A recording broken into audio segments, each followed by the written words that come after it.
तो हेलो दोस्तों, कैसे हैं आप सब? आई होप आप सब बहुत अच्छे होंगे और अपने जीवन में आने वाली परेशानियों से ज़रूर कुछ न कुछ सीख रहे होंगे और अपने आप को और भी ज़्यादा मजबूत बना रहे होंगे। तो चलिए फिर आज का डिस्कशन करते हैं स्टार्ट। तो आज हम लोग डेटाबेस मैनेजमेंट पढ़ रहे हैं। इसका क्लास 2 है ये। क्लास 1 मैंने पहले ही अपलोड कर दिया है। तो इस क्लास को देखने से पहले आप मेगा मैराथन डीबीएमएस क्लास 1 ज़रूर देख लीजिएगा। ठीक है? तो उसमें हमने क्लास 1 में क्या-क्या टॉपिक कवर किए थे, तो हमने उसमें डेटाबेस के कॉन्सेप्ट पढ़े थे, रिलेशनल मॉडल पढ़ा था और एसक्यूएल के मैंने कुछ डीडीएल और डीएमएल के कमांड्स आपको बताए थे। आज हम लोग जो पढ़ेंगे वो है ऑपरेटर्स, ठीक है? ऑपरेटर्स या फिर इसको आप मैथ के फंक्शंस भी बोल सकते हैं, ये पढ़ेंगे हम लोग, ठीक है? पर मैं आपको थोड़ा-सा सिलेबस में मैं दिखाती हूँ कि हम कहाँ पर अभी हैं, तो फिर हम पढ़ रहे हैं डेटाबेस जिसमें अभी तक के मैंने अ, सभी डीडीएल के कमांड आपको बता दिए थे सिंटैक्स और एग्जाम्पल के साथ। डीएमएल के कमांड हम सारे पढ़ लिए थे, ये सब डीडीएल कमांड है। डीएमएल पढ़ लिए थे, है ना? आज हम लोग पढ़ेंगे ऑपरेटर्स और मैं आज पूरा कंप्लीट कराऊंगी जिसमें हम पढ़ाऊंगी आपको math function, text function, date function, aggregation function और लास्ट में ग्रुप बाय, हैविंग और ऑर्डर बाय का यूज करके अलग-अलग फंक्शंस को, अलग-अलग कमांड्स को कैसे चलाएं क्वेरी में, ये भी देखेंगे, है ना? तो बेसिकली जो आज हम लोग पढ़ेंगे वो है ये वाला पार्ट, ठीक? ये इतना मैथ फंक्शन देखेंगे, टेक्स्ट फंक्शन, डेट फंक्शन और एग्रीगेशन फंक्शन और साथ में फिर उसके बाद ग्रुप बाय लगा के इन सभी फंक्शंस को देखेंगे, ठीक? तो चलिए फिर आज की क्लास करते हैं स्टार्ट। तो हम लोग लास्ट क्लास में जो थे वहां से ही मैं आज शुरू करूंगी क्लास, ठीक है? तो लास्ट क्लास में ये डीडीएल डीएमएल का ये कॉन्सेप्ट मैंने आपको बता दिया था कि कैसे यूज करते हैं। अब आज पढ़ेंगे हम लोग मैथमेटिकल ऑपरेटर्स, ठीक? तो क्या होते हैं ये ऑपरेटर? तो एसक्यूएल में अरिथमेटिक ऑपरेटर का उपयोग न्यूमेरिक डेटा पर गणितीय गणना, जब भी आपको मैथमेटिकल कैलकुलेशन करना होगा तब आप क्या करेंगे, इन मैथमेटिकल ऑपरेटर्स का यूज करेंगे। कौन कौन से हैं? प्लस, माइनस, इनटू, डिवाइडेड और ये मॉड्यूलो डिवाइडेड, ठीक है? तो उसके लिए हम लोग क्या कर लेते हैं, टेबल ले लेते हैं जिसमें इस टेबल का नाम है प्रोडक्ट, जिसमें 4 कॉलम है, product ID, product name, price और क्वांटिटी। चलो अब इसमें हम लोग अलग अलग लगाएंगे ऑपरेशंस। तो एडिशन क्या होता है? मान लीजिए हमें प्रत्येक प्रोडक्ट की कीमत में 500 रुपए का टेक्स्ट जोड़कर दिखाना है, तब हम लोग यूज करेंगे इसमें कौन सा, प्लस ऑपरेटर का यूज करेंगे। लेकिन कैसे इसको चलाएंगे दोस्तों, पहले आप ना एक बात याद रखना कि जब आप डीडीएल कमांड चला रहे होंगे ना, तो वहां पर क्या होता है कि आप जो भी कमांड लिखेंगे वो कमांड लिखते थे, जैसे क्रिएट लिखना है तो क्रिएट लिखते थे। क्रिएट लिखने के बाद आप यहाँ पर टेबल पहले लिखते थे और टेबल के बाद यहाँ पर क्या करते थे, टेबल का नेम लिखते थे, है ना? जो भी आपका टेबल का नाम रहता था वो। लेकिन आप ना जब भी डीएमएल की कमांड चलाएंगे ना, तो उसमें बीच में ये टेबल नहीं आएगा। तो आप याद रखना, ये बहुत ज्यादा गलती होती है इस बात की कि हम क्या कर देते हैं, डीडीएल के साथ टेबल लगाते हैं और हमारा डीएमएल का जब हम कमांड लिखते हैं ना, जैसे सिलेक्ट लिखी, सिलेक्ट के बाद फिर मैं टेबल लिख दूंगी, ये गलती से हो जाता है। तो इस चीज को मैं सबसे पहले आपको बता देना चाहती थी, तो मैं अब आगे बढ़ती हूँ, ठीक? तो मुझे क्या करना है, क्या चीजें चाहिए? तो मान लीजिए हम क्या कर रहे हैं, प्रोडक्ट की कीमत में 500 रुपए का टेक्स्ट जोड़ रहे हैं, ठीक है? तो हर प्रोडक्ट का पहले तो मैं नाम लेके आऊंगी और उसके बाद प्राइस लेके आऊंगी और उसके बाद वो तीसरा लाऊंगी, कौन सा, प्राइस, जिसमें टेक्स्ट लिखा होगा। तीन चीजें, पहले तो प्रोडक्ट का नाम रहेगा, उसकी प्राइस रहेगी और टेक्स्ट को इंक्लूड करने के बाद उसकी प्राइस क्या होगी, उसका मैं एक अलग से नाम रखूंगी जिसका नाम रखूंगी प्राइस विथ टैक्स, ठीक है? 3 कॉलम लाना है। तो सिलेक्ट के बाद जो कॉलम आपको चाहिए वही देना रहता है। सिलेक्ट, पहले तो पी नेम चाहिए, दूसरा प्राइस चाहिए। अब ये जो प्राइस है इसमें मुझे 500 ऐड करना है, मैंने कर दिया ऑपरेशन। एज करके मैं यहाँ पर बोल रही हूँ कि इसको अब नया नाम दे दो, प्राइस विथ टैक्स। जो ये वाला वैल्यू आएगा, इसका जो आउटपुट आएगा वो कहाँ पर आएगा, प्राइस विथ टेक्स्ट में। फ्रॉम कहाँ से, टेबल से। कौन सा टेबल है हमारा, प्रोडक्ट्स, और लास्ट में सेमीकोलन। तो अब इसका जब आउटपुट आएगा तो क्या आएगा, पहले तो ये प्रोडक्ट का नेम आ जाएगा, लैपटॉप और माउस, फिर प्राइस आ जाएगा, दोनों का आ गया प्राइस। उसके बाद टैक्स ऐड करने के बाद क्या आ रहा है, देखो पहले 50,000 था, इसमें 500 ऐड किए तो 50,500, पहले 1000 था फिर 500 यहाँ पर भी ऐड हुआ है तो 1500, ये आपको आउटपुट मिल जाएगा। यहाँ पर आपने एडिशन ऑपरेटर का यूज किया है। सब्ट्रैक्शन में मान लो आप डिस्काउंट देना चाहते हो 200 रुपए का, तो आप क्या करोगे, प्राइस में 200 रुपए माइनस कर दोगे और उसको बोलोगे एज डिस्काउंटेड प्राइस करके एक नया कॉलम बना दो और दिखाओ। तो यहाँ पर देखो क्या क्या आप रखे हो कॉलम, तो सिलेक्ट के साथ पहले पी नेम रखे हो, वो आएगा, प्राइस आएगा और तीसरा जो आएगा वो डिस्काउंटेड प्राइस आएगा, जिसमें हर प्राइस में आप 200 रुपए माइनस करके दिखाओगे, फ्रॉम करके टेबल नेम, ठीक है। तो ये देखो लैपटॉप माउस आ गया, प्राइस ये था। अब इस प्राइस में क्या होगा, दो दो रुपए माइनस हो जाएंगे और इस तरह से आपको आउटपुट में मिल जाएगा। टेबल के फॉर्म में आप जरूर बताइएगा, क्योंकि उससे क्या होता है ना कि एग्जामिनर को बेटर वे में समझ में आता है कि सामने वाले को पता है, उन चीजों के बारे में नॉलेज है, ठीक। अब मल्टीप्लीकेशन क्या करना है, जब प्राइस को मल्टीप्लाई करना है, जैसे आप टोटल इन्वेंट्री दिखाना चाहते हैं किसी भी जो भी सामान लिए होगे, है ना, उस प्रोडक्ट का खर्च कितना आया, टोटल कितने प्रोडक्ट थे, मतलब क्वांटिटी, और उसका प्राइस क्या था, ये इन दोनों को जब आप मल्टीप्लाई करोगे ना तो पूरे प्रोडक्ट की इन्वेंट्री वैल्यू आ जाएगी, ठीक है। टोटल कितना वैल्यू लगा आपको खरीदने में, जैसे पहले आप तो प्रोडक्ट का नाम दिखाएंगे, दूसरा क्या दिखाएंगे, प्राइस और क्वांटिटी को मल्टीप्लाई कर दोगे और उसको नया नाम दे दोगे टेबल का कि टोटल वैल्यू, टोटल वैल्यू, ठीक है, टोटल वैल्यू। तो ये टोटल वैल्यू आएगा जिसमें क्या होगा, जैसे लैपटॉप जो था, लैपटॉप का कीमत कितना था, 50,000, 50,000, है ना ये, और क्वांटिटी कितना था, दो, तो दोनों को मल्टीप्लाई करके क्या देगा आपको, 1,00,000 रुपए, है ना। तो यहाँ पर देखो 1,00,000 आ गया, इस तरह से आपका आउटपुट मिल जाएगा। अब इसके बाद है डिवीजन। तो डिवीजन में जब दो नंबर्स को आपको डिवाइड करना हो, जैसे कि क्या हमें 12 महीनों की सैलरी दी गई है और हमें 1 महीने की औसत सैलरी निकालनी है, 12 महीने का सैलरी दिया है, 1 महीने का निकालना है ना। तो जैसे कि 1 महीने का टोटल दे दिया है, यहाँ पर 60,000 एवरेज सैलरी है, तो उसको आप 12 से डिवाइड कर दो, लिख रहे हो सिलेक्ट कि 60,000 को 12 से डिवाइड कर दो एज मंथली सैलरी। अब मंथली सैलरी नाम का एक कॉलम बन जाएगा जिसमें सभी सैलरीज क्या होंगी, वो डिवाइड हो जाएंगी 12 से और आ जाएंगी इस तरह से आंसर में, ठीक है। तो ये मंथली सैलरी निकल जाएगा। मॉड्यूलर डिवीजन में आप कैसे कर सकते हो, आपको मॉड्यूलर डिवीजन में रिमाइंडर मिलता है हमेशा। तो जैसे मैं बोली हूँ सिलेक्ट 10 मॉड्यूलर डिवाइड 3, तो अब 3 को मैं डिवाइड कर 3 को 10 से डिवाइड करूंगी, कितना टाइम जाएगा, 3 टाइम, 9 हो जाएगा। तो रिमाइंडर क्या बचा, 1। तो ये मुझे आउटपुट में रिमाइंडर नाम के टेबल में दिखा ना, एज रिमाइंडर लिखी हो तो रिमाइंडर नाम के टेबल में ये 1 जो है आउटपुट में आ जाएगा, ठीक है। तो इस तरह से ऑपरेटर का यूज होगा। अब उससे रिलेटेड मैंने एमसीक्यू रखा, जैसे बोला सिलेक्ट 20 प्लस 10 मल्टीप्लीकेशन 2, तो इसका आउटपुट क्या होगा, तो बॉड मास रूल लगा दो, तो ये पहले 20 हो जाएगा यहाँ से, प्लस 20 हो जाएगा यहाँ से, तो अब आपका आउटपुट मिलेगा 40। आप सीधे इस तरह से भी एग्जाम्पल बता सकते हो एडिशन का। वैसे ये मल्टीप्लीकेशन, जैसे मैं लिखी हूँ कि प्राइस मल्टीप्लीकेशन 0.1, तो इसका आउटपुट क्या होगा, क्या यहाँ पर कीमत का 10% आपको दिखेगा, मतलब प्राइस का 10% दिखेगा, या प्राइस का 10 गुना दिखेगा, या एरर आ जाएगा, या कीमत में 0.1 जुड़ेगा, जुड़ेगा तो नहीं, ना ही एरर आएगा, है ना। अब इसमें जो है 10% आप क्या कर रहे हो, मल्टीप्लाई कर रहे हो, तो कीमत जो भी रहेगा उसका 10% दिखेगा आपको, ठीक है। 0.1 मतलब होता ही यही है, ये इसकी वैल्यू क्या होती है, 0.1 होती है ना, ये कट जाएगा 0, मतलब कि आप क्या कर रहे हो, परसेंट निकाल रहे हो, किसका, 10 का। तो वही बता रहे हैं प्राइस का ये 10% है, प्राइस का 10% है ये, ठीक। इस तरह से भी क्वेश्चन आ सकता है। सब्सक्राइब जरूर करिए, दोस्तों के साथ शेयर करिए। अब यहाँ पर ना मैं एक टेबल ले ली हूँ स्टूडेंट का, और इसमें मैं आपको अब रिलेशनल ऑपरेटर बताऊंगी। तो रिलेशनल ऑपरेटर क्या होते हैं, जब भी आपको दो वैल्यूज के बीच में कंपैरिजन करना होता है तब आप रिलेशनल ऑपरेटर यूज करते थे। रिलेशनल ऑपरेटर क्या होता है, तो मैं बेसिक पाइथन के क्वेश्चन में भी बताई थी कि less than, greater than, less than equal to, greater than equal to, और एक होता है not equal to. Not equal to को दिखाने के लिए या तो आप ऐसे लिख सकते हैं, या तो फिर आप इसको नॉट करके आपको लिखना पड़ेगा और उसके बाद फिर इक्वल का ऐसे साइन देना पड़ेगा। यहाँ पर वैसे होता है, वैसे तो ये सिंबल ऐसा होता है नॉट इक्वल टू, पर यहाँ पर अलग यूज होगा। पहले आपको नॉट लिखना पड़ेगा, फिर टेबल नेम मतलब एट्रीब्यूट नेम, इस तरह से लिखना पड़ता है, ठीक है। चलो फिर करके दिखाती हूँ रिलेशनल ऑपरेटर। लेकिन आप जब भी रिलेशनल ऑपरेटर का यूज करेंगे ना, तो कंडीशन दे रहे हो तो वेयर के साथ ही दोगे, क्योंकि ये सब होते क्या है, कंडीशनल ऑपरेटर ही है ना। तो इनके साथ में आप क्या करोगे, वेयर क्लॉज लगाओगे। चलो सबसे पहले ग्रेटर देन देखते हैं, क्या बोल रहा है।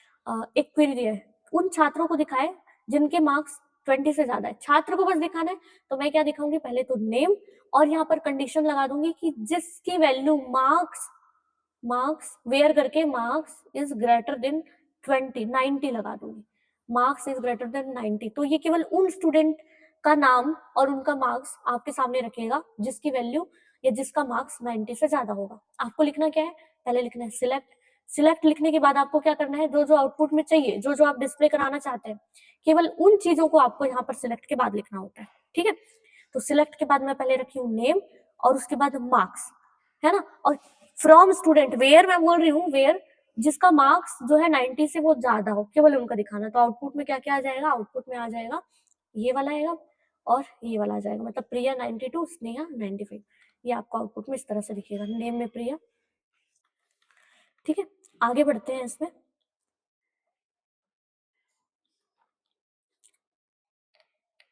अब जैसे नॉट इक्वल टू को ही मैं बोल रही थी ना, इस तरह से लेस देन ग्रेटर देन बोलेंगे ना, लेस देन और ग्रेटर देन बोलोगे तो मतलब कि नॉट इक्वल टू ही है। अब जैसे बोले उन छात्रों को दिखाइए जो दिल्ली से नहीं है, तो आपको क्या करना है, छात्रों के नाम को दिखाना है और सिटी को दिखाना है, लेकिन हम बोलेंगे कि सिटी इज ऐसा less than greater then Delhi, तो इसका मतलब वो समझेगा कि नॉट इक्वल टू। ठीक है, स्पेलिंग आप सही लिख लेना, दिल्ली, ये। ठीक, तो अब यहाँ पर क्या हो जाएगा, किसके किसके आ जाएंगे भाई, देखो ये दिल्ली ये वाला है, ये वाला है, ये दोनों नहीं आएगा, तो अमन का और इसका नहीं आएगा, मतलब प्रिया और स्नेहा का दिखाएगा, प्रिया मुंबई स्नेहा पुणे, इस तरह से दिखाएगा आपको ये। ठीक है, केवल इसमें मैंने क्या किया था, ये। ठीक, प्रिया और स्नेहा, तो ये थे क्या लॉजिकल कंडीशनल ऑपरेटर, जिसको आप रिलेशनल ऑपरेटर भी बोलते हैं। अब इसके बाद अब लॉजिकल ऑपरेटर्स में आपको लगा के दिखाती हूँ। जब आपको मल्टीपल कंडीशंस को एक साथ लगाना होता है ना, एक साथ आप मल्टीपल कंडीशन चेक करना चाहते हैं ना, तब आप लॉजिकल ऑपरेटर यूज करते हैं, जिसमें पहला जो होता है वो एंड ऑपरेटर होता है। एंड की प्रॉपर्टी आपको पता है, अगर नहीं पता तो बेसिक कंप्यूटर ऑर्गेनाइजेशन या सीएसए में पढ़ाई हूँ, वहां से देख लेना, ये ऑपरेटर्स मिल जाएंगे। एंड ऑपरेटर का मतलब होता है जब सभी कंडीशन ट्रू हो, ठीक है, ऑल कंडीशन आर ट्रू, तभी वो क्या देगा, ट्रू देगा। अदरवाइज एक भी कंडीशन अगर फॉल्स होगा तो वो फॉल्स दे देगा। तो यहाँ पर एक सिनारियो बोला है कि वे छात्र दिखाएं जो दिल्ली से है और जिनका स्ट्रीम सीएस है, तो आपको क्या लिखना पड़ेगा, वेयर, वेयर, पहले तो दिल्ली से है मतलब city, where city equal to Delhi, है ना, और साथ के साथ क्या बोला है, एंड, एंड को कैपिटल में लगाना, एंड जिनका स्ट्रीम क्या हो, सीएस हो, तो स्ट्रीम इक्वल टू सीएस, ये लगाना पड़ेगा। और क्या क्या चाहिए, उनका नाम चाहिए बस, तो आप लिखो select name from student where, where city equal to क्या होना चाहिए, दिल्ली होना चाहिए, और एंड स्ट्रीम क्या होना चाहिए, सीएस होना चाहिए। ठीक है दोस्तों, ये क्वेरीज आप ना बार बार पढ़िए, तो आपको ये चीजें समझ में आएगी कि इसके बाद क्या लिखना है। वैसे मैं आपको सीक्वेंस बताऊं, पहले क्या होता है ना, सिलेक्ट होता है, फिर उसके बाद होता है फ्रॉम, ठीक है, फ्रॉम के बाद ना हमेशा वेयर रहता है, वेयर के बाद ग्रुप बाय, ग्रुप बाय, इसके बाद होता है हैविंग, उसके बाद होता है ऑर्डर बाय। तो जब भी ये कमांड्स लगेंगे ना, क्लॉज लगेंगे, इस तरह से लगेंगे। ठीक है, पहले सिलेक्ट होगा, देखो यहाँ पर भी पहले सिलेक्ट है, फिर क्या है, फ्रॉम है, फिर क्या है, वेयर। तो ये चीजें आपको याद रखनी पड़ेंगी। ठीक, select asterisk from student, select asterisk from, या मतलब एस्ट्रिक दोगे ना तो ये पूरा आ जाता है, और पर्टिकुलर अगर आपको एट्रीब्यूट चाहिए ना, तो आपको यहाँ एट्रीब्यूट का नाम लिखना रहता है बस। ठीक है, बाकी बहुत सारे क्वेश्चन में कराऊंगी और चीजें हो जाएंगी आपको क्लियर। और ऑपरेटर में बोलो वे छात्र दिखाए जो या तो मुंबई से या तो पुणे, तो आप क्या लिखोगे, सिलेक्ट नेम और सिटी दोनों दिखाना है, तो name city from student, where city जो है वो कैसे होना चाहिए, मुंबई, या फिर और लगाना है, या तो सिटी पुणे हो, या तो मुंबई वाला या तो पुणे वाला, केवल उनका आउटपुट आएगा यहाँ। ठीक है, तो यहाँ पर देख लो पहले में कि पुणे और मुंबई वाले कौन है, तो मुंबई और पुणे, तो पहले आ जाएगा प्रिया मुंबई स्नेहा पुणे। ठीक है, तो इस तरह से आ जाएगा आंसर, प्रिया मुंबई स्नेहा पुणे। अब नॉट ऑपरेटर कैसे यूज करेंगे, तो इसी को मैं बोली थी, नॉट ऑपरेटर को ना आपको नॉट लगा के बोलना पड़ता है। जैसे उन छात्रों को दिखाए जो सीएस टीम के नहीं है, तब आपको लिखना पड़ेगा, नेम दिखाना है और स्ट्रीम दिखाना है ना, तो आप लिखना सिलेक्ट नेम स्ट्रीम फ्रॉम कौन सा टेबल, स्टूडेंट टेबल, वेयर, नॉट करके आपको लिखना है नॉट स्ट्रीम, मतलब नॉट के बाद आप क्या दे रहे हो, एट्रीब्यूट नेम, नॉट के बाद attribute name is equal to CS, तो जिसका स्ट्रीम सीएस नहीं होगा उनके स्ट्रीम को और उनके नेम को दिखाएगा। तो यहाँ पर देखिए आउटपुट में क्या क्या आ जाएगा, सीएस जो नहीं है उनका दिखाएगा, है ना, तो यहाँ सीएस वाले कौन कौन नहीं है, तो ये दोनों नहीं है, प्रिया और स्नेहा, तो इनका आ जाएगा प्रिया और स्नेहा का स्ट्रीम के साथ नाम। ठीक है, यहीं पर मैं आपको ऊपर में बता रही थी दोस्तों कि ये जो सीक्वेंस होता है ये बहुत इंपॉर्टेंट होता है, क्योंकि कई बार ना इन सीक्वेंस को देखकर ही आपको समझ में आ जाएगा कि क्वेश्चन क्या है, कैसे, मतलब गलत है या सही। तो पहले वही सिलेक्ट होता है, फिर फ्रॉम, फिर वेयर, फिर ऑर्डर वाइज, इस तरह से लगता है। ठीक है, तो सिलेक्ट क्या करता है, ये कॉलम को सिलेक्ट करता है। फ्रॉम क्या करता है, किस टेबल को लेना है ये बताता है। फ्रॉम करके आप टेबल नेम देते हैं। वेयर जो है ये फिल्टर करने का काम करता है रोज को। उसके बाद जो है ऑर्डर बाई करता है सॉर्ट। ठीक, तो यहाँ पर ये एग्जाम्पल में दे दिया। अब यहाँ पर ना इन और बिटवीन में आपको पहले पढ़ाती हूँ, फिर उसके ऊपर उसमें जाएंगे हम लोग। ठीक, डिफरेंस में। तो इन ऑपरेटर क्या होता है, जैसे ये टेबल है, इस पर हम करके देखेंगे, प्रोडक्ट नाम का टेबल है। उन प्रोडक्ट को दिखाए स्पेसिफिक आइटम को ढूंढने के लिए इन ऑपरेटर का यूज करता है। ठीक है, समझे। जब भी आपको स्पेसिफिक आइटम देखना, ठीक, पूरा टेबल नहीं देखना, कुछ टेबल के पार्ट्स को देखना है, तब आप ये लगा सकते हैं इन ऑपरेटर। स्पेसिफिक आइटम दिखाएगा, तो उन प्रोडक्ट को दिखाएं जिनका प्राइस या तो 10 है या तो 100 है, ऐसा बोला ना। तब आपको यहाँ पर क्या करना है, प्रोडक्ट को दिखाना है, तो पहले आपको लिखना पड़ेगा सिलेक्ट। उसके बाद पूरा टेबल को दिखाना है ना, उन प्रोडक्ट्स को दिखाना है पूरा। प्रोडक्ट आईडी, प्रोडक्ट नेम और प्राइस आप तीनों देखना चाहते हैं, तो आप एस्ट्रिक फ्रॉम कर दो। उसके बाद टेबल नेम दे दो प्रोडक्ट, वेयर। अब यहाँ पर लगाना है मेन, कैसे लगाना है, जिनकी प्राइस, मतलब कि प्राइस वाले एट्रीब्यूट पे आपको काम करना है, तो पहले लिख लो वेयर प्राइस। इसके बाद इन लगा लो, ये और के जैसे काम करता है, और के जैसे। ठीक है, जब भी आप और कंडीशन लगाते हैं, आपको और नहीं लगाना, तो उसके जगह में हम इन ऑपरेटर्स लगा सकते हैं। ठीक, तो इन करके आप 10 और 100 कर दिए ना, या तो वो उसका प्राइस 10 होगा उसको लाएगा, या तो उसका प्राइस जो है 100 होगा उसको आपको आउटपुट में दिखा देगा। ठीक, समझ गए। तो select asterisk from product where price in 10 और 100, या तो प्राइस जो है वो 10 हो या तो 100 हो, तो मतलब कि ये चीजें बस आपको दिखेंगी। ये आउटपुट में देखिएगा, ये पेन 10 आ जाएगा और ये आ जाएगा। एस्ट्रिक डाले ना तो ये पूरा टेबल बन जाएगा, पर इन टेबल में ये चीजें जो है, ये चीजें ये नहीं रहेंगी, ये नहीं रहेंगी। बाकी टेबल आपको ये दोनों दिखेगा। ठीक, एस्ट्रिक डाल दिए ना तो पूरा हर कॉलम को दिखा देगा। अब बिटवीन कैसे लगाते हैं, तो बिटवीन का यूज आप बताना चाहते हैं कि 10 से 100 के बीच में जितने प्रोडक्ट है उन सबके लिए रेंज जब आप डिसाइड करना चाहते हैं, और ये काम भी उसी के जैसे करता है, रेंज के जैसे। ठीक है, तो ये 100 को भी लेगा और 10 को भी लेगा बिटवीन में, ये याद रखना। ऐसा नहीं है कि 10 से 100 लिखे हो तो 11 से लेकर 99 तक दिखाएगा, ऐसा नहीं, पूरे को लेगा। ठीक, इंक्लूडिंग 10 और 100। तो वही यहाँ पर जिसका प्राइस 10 या तो ये है ना, तो आपको लिखना पड़ेगा वेयर प्राइस बिटवीन 10 एंड 100। तो यहाँ पर बोला सिलेक्ट एस्ट्रिक लगा दिए हो तो पूरा टेबल को दिखाएगा, और उसमें जो, लेकिन किसको किसको, जिसका प्राइस जो है वो 10 और 100 के बीच में है, केवल उनको दिखाएगा। ठीक है, तो 10 और 100 के बीच में ये और ये है, तो इन दोनों को ही वापस से दिखा देगा आपको। ठीक, ये देखो 10 और 100। अब यहाँ पर मैं डिफरेंस बताती हूँ दोनों में, इन और बिटवीन में। तो इसका उपयोग तब करते हैं जब हमें किसी लिस्ट में से स्पेसिफिक वैल्यू मैच करना, स्पेसिफिक वैल्यू बस आप चाहते हैं। ठीक है, तब आप इन दे सकते हैं। और बिटवीन जब आपको रेंज के अंदर की सभी वैल्यूज चाहिए तब रेंज लगाओ। ये और का जो कंडीशन जैसे काम करता है ना, वैसे ही ये काम करता है इन। और ये जो है ग्रेटर देन, इक्वल टू या लेस देन, इक्वल टू करके आप रेंज देते हो ना, कि जिसका प्राइस इतने से इतना हो, इतना से उतना हो, तब उस तरह का काम करता है बिटवीन।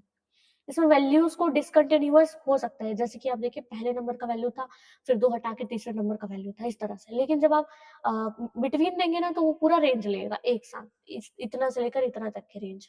ठीक है, इस तरह इनमें वही वैल्यूज मैच होती है जो लिस्ट में दी गई है। जो जो आप यहाँ पर इनके बाद यहाँ पर जो जो दोगे उन्हीं वैल्यूज को वो मैच करेगा।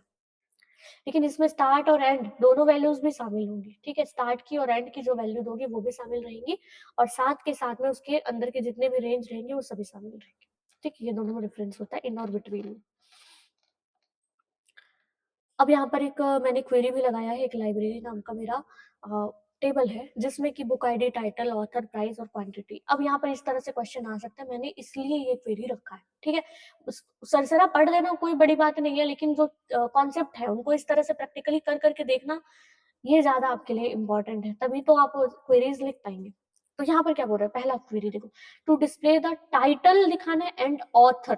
ठीक है, तो सिलेक्ट के बाद आप क्या लिखोगे, टाइटल और author from all books where price in between 300 and 500। तो आपको लिखना पड़ेगा क्या, पहले तो सिलेक्ट लिखने के बाद आप क्या लिखोगे, टाइटल और कॉमा करके ऑथर, फ्रॉम कहां से ले रहे हो, वो टेबल का नाम लाइब्रेरी। अब यहाँ पर कंडीशन दो, वेयर प्राइस बिटवीन कहां से कहां तक के चाहिए था, 300 एंड 500। तो आपको इस तरह से नहीं लिख देना है कि आप यहाँ पर लिख दिए बिटवीन और यहाँ पर लिख दिए 300, 500। इस तरह से आप नहीं लिखिएगा इसको, ठीक है। 300, 500 मत लिखना, एंड करके इस तरह से आपको लिखना रहता है, ठीक, इस तरह से लिखना। अब नेक्स्ट यहाँ पर बोल रहे हैं कि to display the list of, list बोलिए मतलब पूरा टेबल चाहिए आपको, ठीक है। लिस्ट ऑफ ऑल ऑथर, सभी ऑथर्स बस चाहिए विदाउट डुप्लीकेट्स, ठीक है। मतलब कि मुझे ऑथर चाहिए और उन ऑथर का नाम जो है वो डुप्लीकेट ना हो, एक बार ही वो ऑथर नाम आया। देखो यहाँ पर ऑथर जो है ये डुप्लीकेट डुप्लीकेट दिख रहे हैं, तो मुझे यहाँ पर क्या लगाना पड़ेगा, डिस्टिंक्ट लगाना पड़ेगा। डिस्टिंक्ट का यूज मैं बता रही हूँ कि जब आपको डुप्लीकेट्स वैल्यू नहीं दिखानी होती है तब आप सामने में उस एट्रीब्यूट के सामने में डिस्टिंक्ट लगा देते हैं। तो सिलेक्ट ऑथर करते, केवल अगर आपको ऑथर दिखाना रहता है ना तो आप क्या लिखते हैं, सिलेक्ट ऑथर फ्रॉम लाइब्रेरी। तो जितने भी ऑथर हैं तो ये ऑथर वाला जो कॉलम है ये आपको दिख जाता। लेकिन आपको डिस्टिंक्ट ऑथर, अलग अलग ऑथर के नाम चाहिए, मतलब एक बार ही वो आए, रिपीटेशन ना रहे, तो बस उस ऑथर के सामने आप डिस्टिंक्ट लगा देना। तो बस अब सभी ऑथर तो आ जाएंगे लेकिन एक एक बार, ठीक है। तो आउटपुट में आपको एक मिलेगा ये और एक मिलेगा ये, ऊपर में लिखा रहेगा ऑथर ऑथर इस तरह से, और यहाँ पर ये दोनों नाम। समझ आ गया। नेक्स्ट यहाँ पर देखो, to display title and price. अब इसमें सिलेक्ट के बाद दो चीजें दिखानी है, टाइटल और प्राइस ऑफ बुक। और यहाँ पर कंडीशन में आपको लिखना पड़ेगा क्या, कि ये जो है के जैन और अमित बी, इन दोनों में से जो भी लिखा हो, या तो ये लिखा हो या तो ये लिखा हो, वो सभी के टाइटल और प्राइस ये दोनों दिखने चाहिए। तब आप कैसे लिखोगे, इन लगाओगे ना, क्योंकि दोनों बोल रहा है, ये तो ये भी चाहिए और ये भी चाहिए, और लगा है तो इन लगाना। क्या, सिलेक्ट टाइटल भी चाहिए, प्राइस भी चाहिए फ्रॉम लाइब्रेरी टेबल से, वेयर ऑथर जो है वो इन कर देना। ऑथर में ही आपको फिल्ट्रेशन लगाना, तो ऑथर इन करके दोनों को दे देना। अब या तो इसका हो या तो इसका हो, तो दोनों को दिखा देगा। मतलब आपका जो आउटपुट है ना, इसमें कैसा दिखेगा बताऊं, ये वाला टेबल दिखेगा टाइटल वाला और ये प्राइस वाला दिखेगा, ठीक है। और यहाँ पर कौन कौन सा आएगा, के जैन, मतलब ये वाला रो रहेगा, ये वाला रो, और क्या आएगा, अमित बी, अमित बी, ये तीनों आ जाएंगे, ठीक। तो डेटा साइंस और एडवांस जावा वेब रहेगा, फिर ये तीनों रहेगा, इसके बाद में इसका प्राइस रहेगा ये। तो इस तरह से टेबल बन जाएगा, ठीक है। इसको मैं अरेंज कर देती हूँ ताकि इसके बाद वाला जो है ये आपको मैं बता सकूँ। चलो नेक्स्ट में आपको क्या करना है, to display all books sorted by price in descending order. All books बोला है मतलब सभी बुक्स चाहिए, तो बुक्स के आप डिटेल भी सभी बता देना इसमें, और प्राइस जो है इसमें डिसेंडिंग लगाना है, ठीक है। प्राइस में जो है ये डिसेंडिंग लगाना है। तो जब भी आपको ऑर्डर करना रहता है ना, डिसेंडिंग या असेंडिंग ऑर्डर में जमाना रहता है, तब आप ज्यादा ऑर्डर बाई लगाते हैं वहां पर, ठीक है। अब इसको मैं लगा के दिखाती हूँ कैसे। आप एस्ट्रिक फ्रॉम करूंगी तो पूरा आ जाएगा, स्पेसिफिक केवल आपको उस बुक का टाइटल और प्राइस चाहिए, तो आपको सिलेक्ट के साथ में टाइटल कॉमा प्राइस लिखना पड़ेगा, ठीक है। तो यहाँ पर ये क्या कर दिया, एस्ट्रिक फ्रॉम कर दिया, पूरा दिखेगा। तो सिलेक्ट एस्ट्रिक फ्रॉम लाइब्रेरी। अब यहाँ पर क्या किया, ऑर्डर किसमें करना है आपको, किसको सॉर्ट करना था, प्राइस को, तो उसके सामने लिखना पड़ेगा ऑर्डर बाई एट्रीब्यूट नेम, और डिसेंडिंग ऑर्डर लिखना है तो ए नहीं लिखना, डी लिखना। डी ई एस से लिखोगे डिसेंडिंग हो जाएगा, अगर ए ई एस से लिखते ना तो ये असेंडिंग ऑर्डर में दिखा देता, ठीक है। तो यहाँ पर अब जो आंसर है वो कैसे आ जाएगा, आपको पता है ना, कि पहले आ जाएगा ये वाला रो, उसके बाद में आ जाएगा ये रो, उसके बाद में ये पूरा पूरा रो आएगा ना। स्ट्रिक्ट डाल दिए, जहां स्ट्रिक्ट डाल देते हो ये पूरा हर एट्रीब्यूट वहां दिखाने लगता है, ठीक। तो ये था एक मेरा एग्जाम्पल, एक मैंने और भी यहाँ पर एग्जाम्पल रखा है, आप चाहे तो इसको भी सॉल्व कर सकते हैं। इसमें भी मैंने जो है पहले तो वेयर क्लॉज का यूज करेगा, जहां पर आप लिखोगे सिटी इक्वल टू दिल्ली, ठीक है ना। यहाँ पर क्या बोले देखो, to display the detail of all employee, all employee है ना, तो सिलेक्ट स्ट्रिक फ्रॉम करके आप यहाँ पर लिख देना एम्प्लॉय, उसके बाद लिखना वेयर, और सिटी इक्वल टू क्या हो जाए, दिल्ली हो जाए, ठीक है। ये तो यहाँ पर पूरे दिल्ली वालों का आ जाएगा लिस्ट, ठीक है। लेकिन केवल दिल्ली वाले का मतलब ये रो आएगा और ये रो आएगा, पूरा पूरा पूरा पूरा पूरा, लेकिन इन दोनों रो का, ठीक। दूसरा बोला to display the name and salary, तो सिलेक्ट, आपको क्या लिखना है, select name comma salary from employ where salary, where करके लिखना है आपको, वेयर सैलरी बिटवीन करके आपको लिखना है 200 एंड 5, मतलब 20,000 एंड 5,000। देखो क्या लिख रहा है, select name salary from employ where salary between 20,000 and 50,000। मुझे लग रहा है अब आपको चीजें समझ में आ रही होंगी। नेक्स्ट क्वेश्चन बोल रहा है to display the list of all employees sorted by salary in descending order. तो आपको क्या करना पड़ेगा, सिलेक्ट एस्ट्रिक फ्रॉम एम्प्लॉय, उसके बाद किसको सॉर्ट करना है, सैलरी को। तो आप यहाँ पर लिखोगे क्या, ऑर्डर बाय वेयर करके, ऑर्डर बाय सैलरी, और यहाँ पर डिसेंडिंग है ना, तो DESC इस तरह से लिखना। तो यहाँ पर देखो क्या है, select asterisk from employ order by salary descending, where मत लगाना इसमें, ठीक है। अब नेक्स्ट वाला, ये वाला इंपॉर्टेंट है दोस्तों, इस तरह के क्वेश्चन अभी मैं करवाऊंगी, लाइक एंड वाइल्ड कार्ड वाले क्वेश्चन है। To display the name of employ starting with the letter A, ये वाला जो है ना, ये 2023 में एग्जाम में पूछा था, ठीक है। इस तरह का question, starting with, ending with, इस तरह से।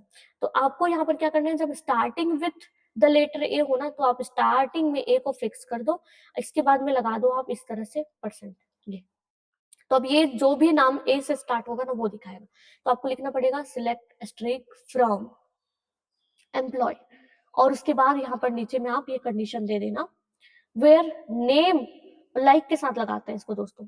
पहले तो आप किस में ढूंढना चाह रहे हो, नेम वाले एट्रीब्यूट में, तो नेम, और लाइक जो है ये कीवर्ड है, लाइक करके आपको ए देना है, तो ये स्टार्टिंग का ए फिक्स हो जाएगा, इसके बाद इसका मतलब है यहाँ पर कुछ भी, ऑल, सभी आ सकते हैं, ठीक है। तो इस तरह से आप करोगे तो जिनका नाम ए से स्टार्ट होता है वो आ जाएगा। ये वाला मैं ना अभी और आपको डिटेल में पढ़ाऊंगी क्योंकि क्वेश्चन इंपॉर्टेंट है।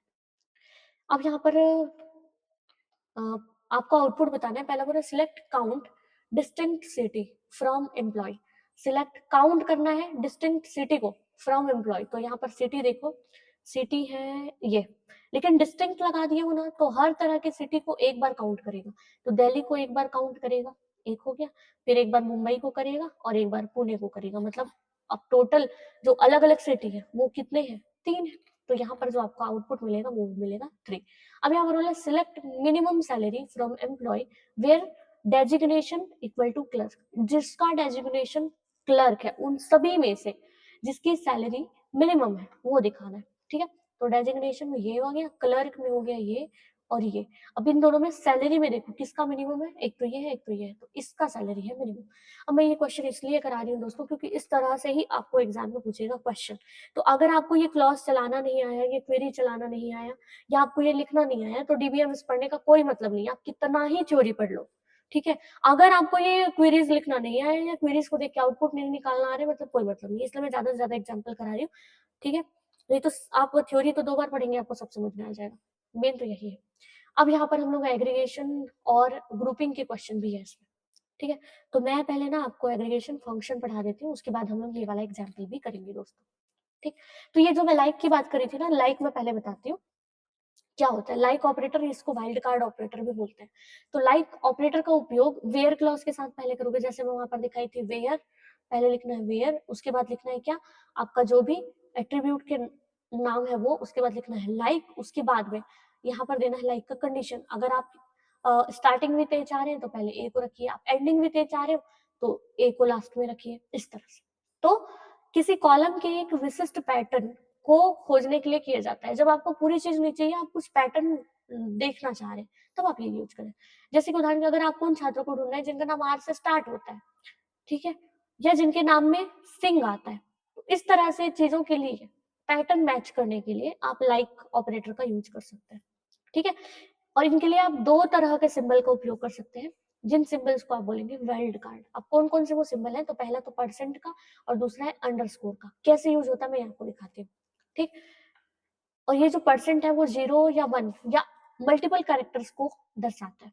जैसे आप ये लिख दोगे तो ये ए से शुरू होने वाला है, और अगर आप लिख दिए इस तरह से, ये ना कोट्स है ना ये, तो ये एंडिंग विथ ए दिखाएगा, ठीक। और अंडरस्कोर्स कैसे काम करेगा, यह ठीक एग्जैक्टली 1 कैरेक्टर को दर्शाते हैं। जैसे कि आप यहाँ पर एक अंडरस्कोर डाल दिए ना, उसके बाद ए लिख दिए, मतलब कि सेकंड लेटर में ए हो, उसके बाद जो भी हो कोई मतलब नहीं है, उन सभी का नाम दिखाएगा, ठीक है ना।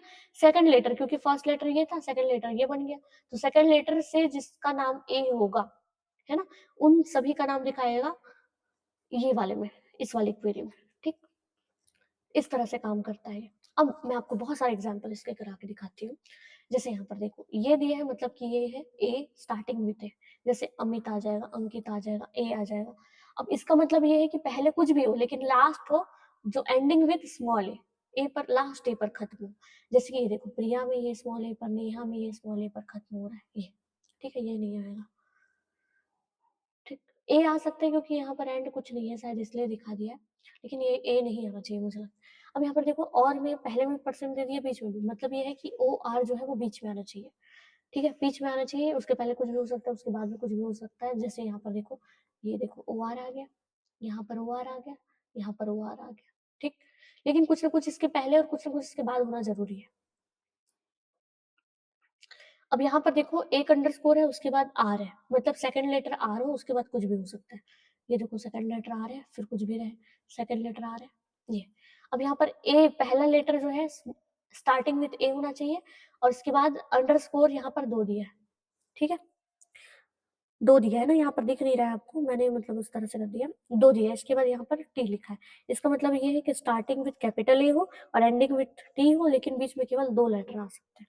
जैसे कि ये देखो, ए से स्टार्ट है, टी से एंड है, और बीच में केवल 2 लेटर है। अब यहाँ पर ना अंडरस्कोर 2 दिया है इस तरह, बस ये दे दिया।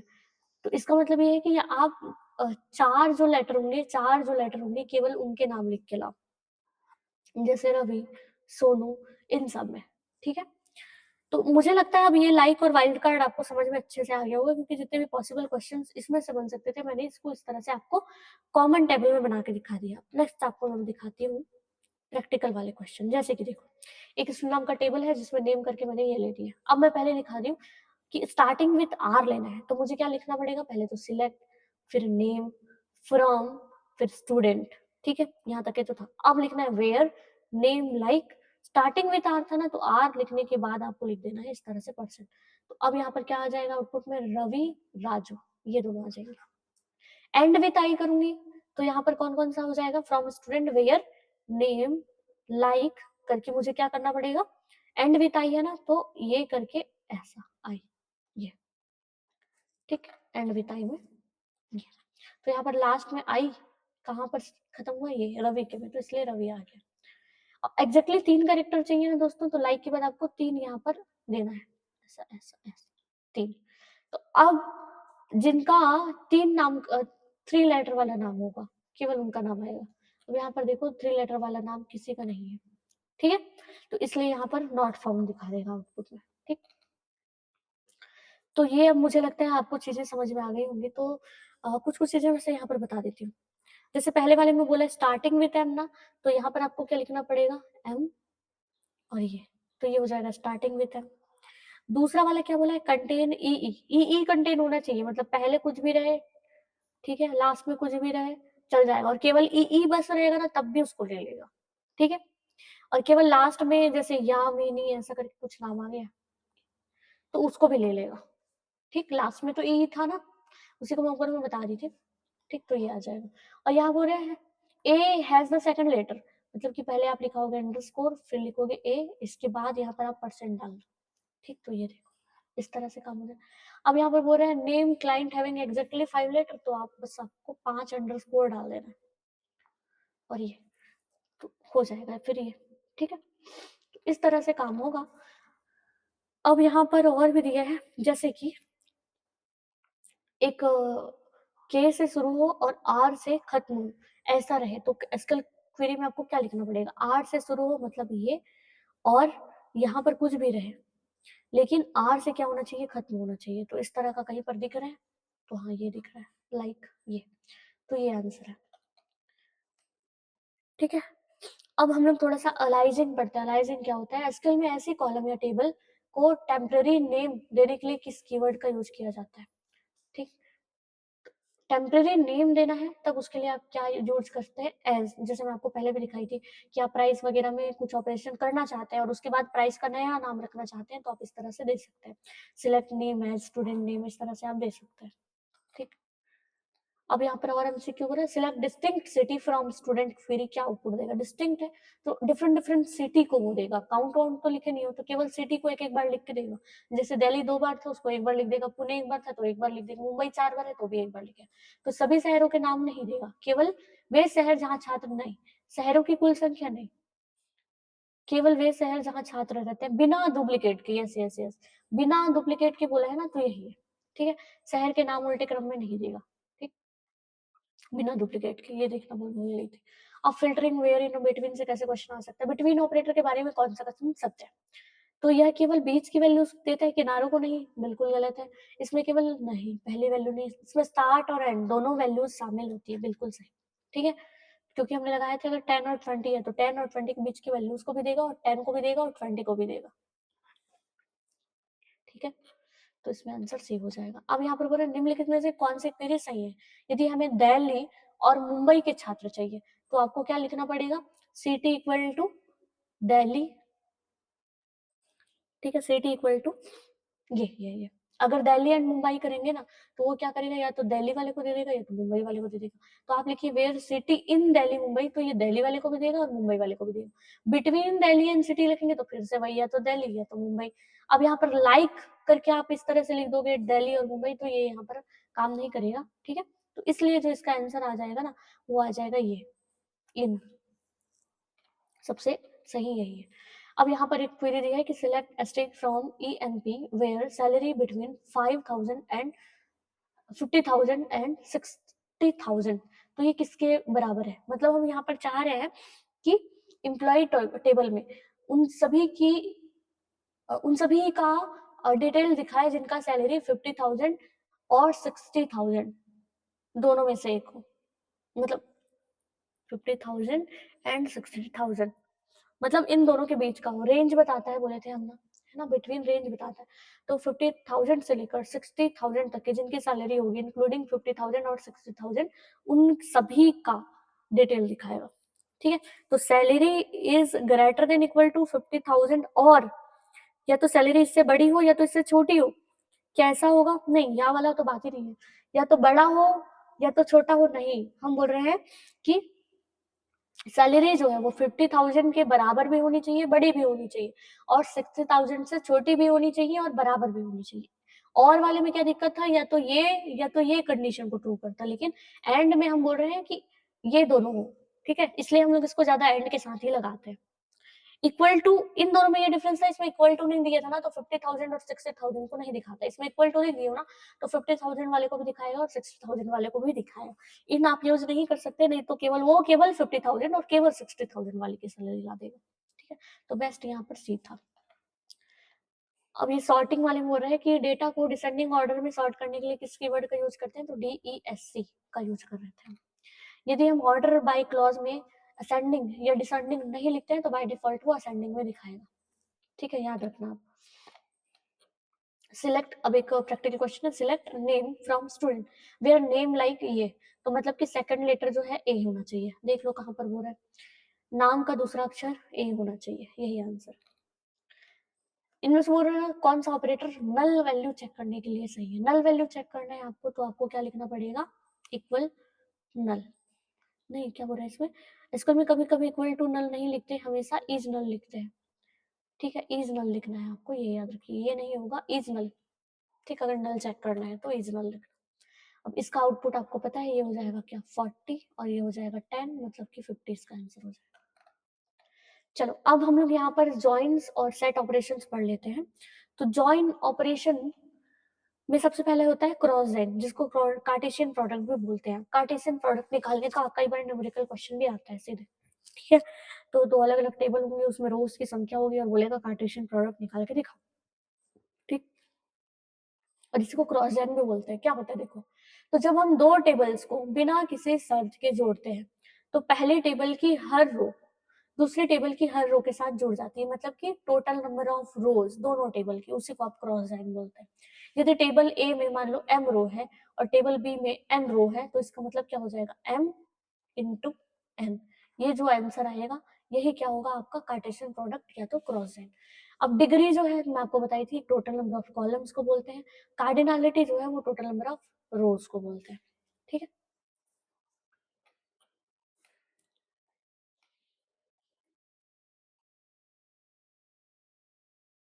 यहाँ देखो दो टेबल दिए जिसमें क्या है, यहाँ पर दो रो है और यहाँ पर टेबल भी है जिसमें दो रो है। दोनों रो को जोड़ दोगे मतलब मल्टीप्लाई कर दोगे, है ना, तो क्या आ जाएगा आंसर 4। और यही जो है इसका क्या है, कार्टेशियन प्रोडक्ट। ये कार्टेशियन प्रोडक्ट निकाला है यहाँ पर। आप इसको लिखोगे कैसे, यहाँ पर दिया select streak from table 1 comma table 2, आप ऐसे लिखोगे तो भी हो जाएगा, या फिर सिलेक्ट एस्ट्रिक फ्रॉम करके आप यहाँ पर टेबल 1 क्रॉस जॉइन टेबल 2 ऐसे लिखोगे तब भी क्रॉस जॉइन हो जाएगा, और दोनों टेबल के टोटल जो रो होंगे वो हो जाएंगे आपस में मल्टीप्लाई, और आंसर में आपको इस तरह से दिख जाएगा। और होता कैसा है ये देखो, एक बार रेड के साथ सर्कल जाएगा, एक बार रेड के साथ स्क्वायर, एक बार ब्लू के साथ सर्कल जाएगा, एक बार ब्लू के साथ स्क्वायर, मतलब ऑल पॉसिबल कॉम्बिनेशंस आपको क्रॉस लाइन में दिखते हैं या कार्टेशियन प्रोडक्ट में दिखते हैं। आप लोग अगर सेट थ्योरी पढ़े होंगे तो वहां पर कार्टेशियन प्रोडक्ट में भी क्या होता था, जितने total number of ordered pair possible थे वो दिखाता था, है ना। वैसे मुझे लगता है कि जिनका कम से कम एमएससी सीएस है, एमएससी आईटी है या एमटेक है, उन लोग तो पढ़े ही होंगे सेट थ्योरी, तो उसमें कार्टेशियन प्रोडक्ट वही करता था ना, जितने भी पॉसिबल ऑर्डर्ड पेयर हो सकते थे उनको दिखाता था, वही काम यहाँ पर ये टोटल जितने नंबर ऑफ रोज जो है उनका कॉम्बिनेशन बन सकता है वो सभी दिखाता है। अब इक्विजॉइन क्या करता है, जब दो टेबल्स को एक कॉमन कॉलम के आधार पर आप इक्वालिटी ऑपरेटर का उपयोग करके जोड़ना चाहे, मेनली जो जॉइनिंग होता है ना, जॉइन जो होता है वो क्या करता है, दो टेबल को मर्ज करने का काम या जोड़ने का काम करता है, ठीक है। तो इसलिए यहाँ पर जितने भी काम होंगे वो मर्ज करने वाले ही होंगे। ऊपर वाले में क्या कर दिया, ये अलग अलग टेबल था, उसको मर्ज करके एक टेबल बना दिया, ठीक। लेकिन यहाँ पर आप इक्वल टू ऑपरेटर का यूज करके मर्ज करेंगे, इसमें कॉलम रिजल्ट में दो बार दिखाई देगा, ठीक है। जो भी कॉलम होगा इस कॉलम का, और मतलब दो टेबल है मान लो, तो उन दोनों टेबल में एक जो एट्रीब्यूट है वो कॉमन होगा, और इस कारण वो दोनों से उस एट्रीब्यूट को दिखाएगा, रिपीट होगा वो, समझ रहे।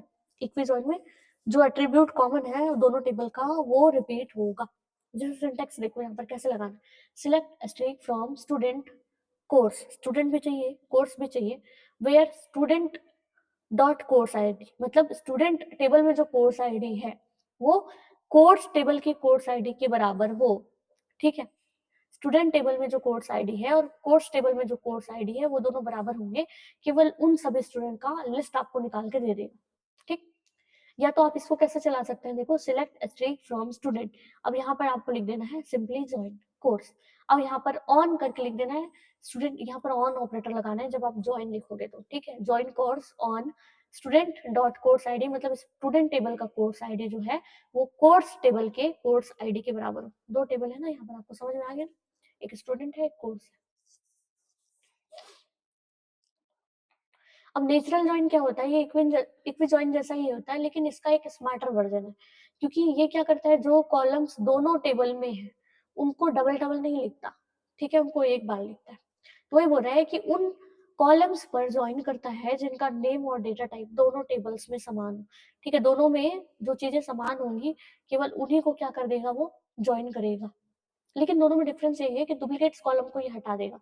इक्विजॉइन क्या करता था, जो दोनों में कॉलम कॉमन होते थे उनको दो बार लिख देता था, लेकिन ये क्या करेगा, जो भी कॉमन कॉलम होंगे उनको केवल एक बार लिखेगा। जैसे यहाँ पर देखो कैसे लगाना है, तो सिलेक्ट एस्टेरिक फ्रॉम स्टूडेंट, और यहाँ पर लिखना है आपको नेचुरल ज्वाइन करके कोर्स, मतलब स्टूडेंट और कोर्स ये दोनों टेबल को आप ज्वाइन करना चाहते हो तो बीच में आप नेचुरल ज्वाइन लिख दो, हो गया, है ना। अब यहाँ पर मैं आपको चीजें बता दी कि इक्वी जॉइन और नेचुरल जॉइन में क्या डिफरेंस होता है, तो इसमें आप इक्वल टू का यूज करते हैं और इसमें ऑटोमेटिकली मैच होता है कॉमन कॉलम के साथ, वो अपने आप कर लेगा, ठीक है। कॉमन कॉलम इसमें दो बार लिखा जाता है, लेकिन ये इसमें एक बार ही लिखाता है। किसी भी कॉलम पर ज्वाइन लगा सकते हैं आप, जो भी चाहे उन कॉलम पर ज्वाइन लगा सकते हो, लेकिन ये जो है केवल सेम कॉमन कॉमन अगर कॉलम नेम होंगे तभी ये नेचुरल ज्वाइन लगेगा, ठीक। अब आपको मैं यूनियन ऑपरेटर के बारे में बताती हूँ। तो यूनियन वैसे आपको पता है कि जितने भी एलिमेंट्स होते हैं, जैसे आप दो टेबल दे रहे हैं तो उन दोनों टेबल्स में से हर एलिमेंट को एक बार लिख के देता है, ठीक। तो उसी का, तो जिसका उपयोग दो या अधिक सिलेक्ट क्वेरीज के रिजल्ट को कंबाइन करने के लिए किया जाता है। दो से अधिक सिलेक्ट क्वेरी है तो उनके रिजल्ट को कंबाइन करने के लिए आप यूनियन ऑपरेटर का यूज करेंगे। पहला रूल इसमें क्या होता है कि दोनों क्वेरीज में कॉलम की संख्या समान होनी चाहिए, ठीक है। दोनों में कॉलम नंबर सेम होने चाहिए, और कॉलम का डेटा टाइप जो है वो कंपैटिबल होना चाहिए, ठीक। बिहेवियर क्या है, तो यूनियन जो है बाय डिफॉल्ट डुप्लीकेट रो को हटा देगा, ठीक। यूनियन जब भी करोगे, वही मैं बता रही थी, डुप्लीकेट रो को हटा देगा, हर रो को एक एक बार लिख के देगा वो। लिखते कैसे, सिंटेक्स ये है कि select city from customer union, ठीक है। पहला तो कस्टमर है और क्या इसमें कर रहे हो, सिटी को। वैसे ही यूनियन में भी सिटी दिया रहा होगा, मतलब दो है ना, एक कस्टमर टेबल है, एक कस्टमर टेबल है जिसमें सिटी नाम का एट्रीब्यूट है, और एक सप्लायर टेबल है जिसमें सिटी नाम का एट्रीब्यूट। दोनों को जोड़ना चाह रहे हो, बीच में यूनियन लगा लो, ठीक है। तो दो सिलेक्ट ऑपरेटर के साथ में ये यूनियन हो, अब जैसे कि एग्जाम्पल मैं यहाँ पर बताऊं तो ये है देखो, और ये एक है दिल्ली मुंबई और एक है मुंबई पुणे, ठीक। ये ऊपर के कस्टमर और सप्लायर से लिया, दिल्ली मुंबई है और एक का है मुंबई पुणे। अब इन दोनों को जब आप करोगे यूनियन, तो ये क्या करेगा, एक एक बार वैल्यूज को लेगा, एक बार दिल्ली, एक बार मुंबई, एक बार पुणे, बस। ठीक है, मुंबई 2 बार थे लेकिन इसको ये हटा देगा, कॉमन चीजों को हटा देता है, ठीक। अब यहाँ पर ऊपर से ऊपर जो हमने अभी पढ़ा जॉइन वगैरह, इन सबसे रिलेटेड मैंने कुछ क्वेश्चन रखे हैं, आप देखो आपसे क्या ये बन रहा है या नहीं। एक टेबल ए है जिसमें 3 रोज हैं और 2 कॉलम्स है, एक टेबल बी है जिसमें 4 रो है 3 कॉलम, हम समझ गए। क्या करना है ये बताओ तुम। तो पहला बोल रहा है what will be the cardinality of their Cartesian product. Cardinality क्या निकलेगा, तो कार्डिनलिटी क्या बताता है, तो ये बताता है टोटल नंबर ऑफ रोज। तो रोज यहाँ पर कितने हैं, उसको मल्टीप्लाई करता है ना कार्डिनलिटी। तो यहाँ 3 रोज है, यहाँ है 4 रोज, तो टोटल जो है ये कितने निकल जाएंगे, 12 रोज निकल जाएंगे, ठीक।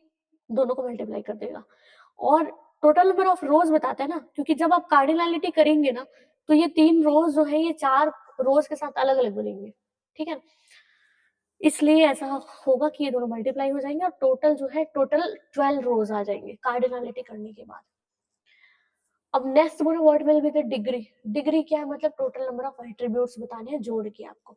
तो यहाँ 2 कॉलम है, यहाँ 3 कॉलम है, तो कितने टोटल कॉलम, टोटल कॉलम हो जाएंगे 5, ठीक। अब जैसे कि यहाँ पर 2 टेबल दिया है, एक एम्प्लॉय है एक डिपार्टमेंट है, ठीक। अब क्या काम कर रहे हैं ये नीचे लिखा, what will be the output of select asterisk from, मतलब पूरा देगा, एम्प्लॉय, नेचुरल जॉइन, डेप्थ। तो यहाँ पर देखो ये है एम्प्लॉय टेबल और ये है डिपार्टमेंट। नेचुरल जॉइन की है तो कॉमन यहाँ पर जो भी चीजें होंगी, कॉमन क्या है देखो, डिपार्टमेंट आईडी, डिपार्टमेंट आईडी दोनों का कॉमन है। अब इसमें से भी कौन सा वैल्यू कॉमन है दोनों में, देखो तो ये जो है ये 10 कॉमन है ना, तो केवल कॉमन वैल्यू को देगा, मतलब कि यहाँ पर आपको क्या मिल जाएगा, पहले तो डिपार्टमेंट आईडी, डिपार्टमेंट आईडी, ठीक है, और एक मिलेगा आईडी और मिलेगा नेम, और यहाँ पर मिल जाएगा डिपार्टमेंट नेम, डिपार्टमेंट नेम। अब डिपार्टमेंट आईडी इसका जो है 10 का, ठीक है।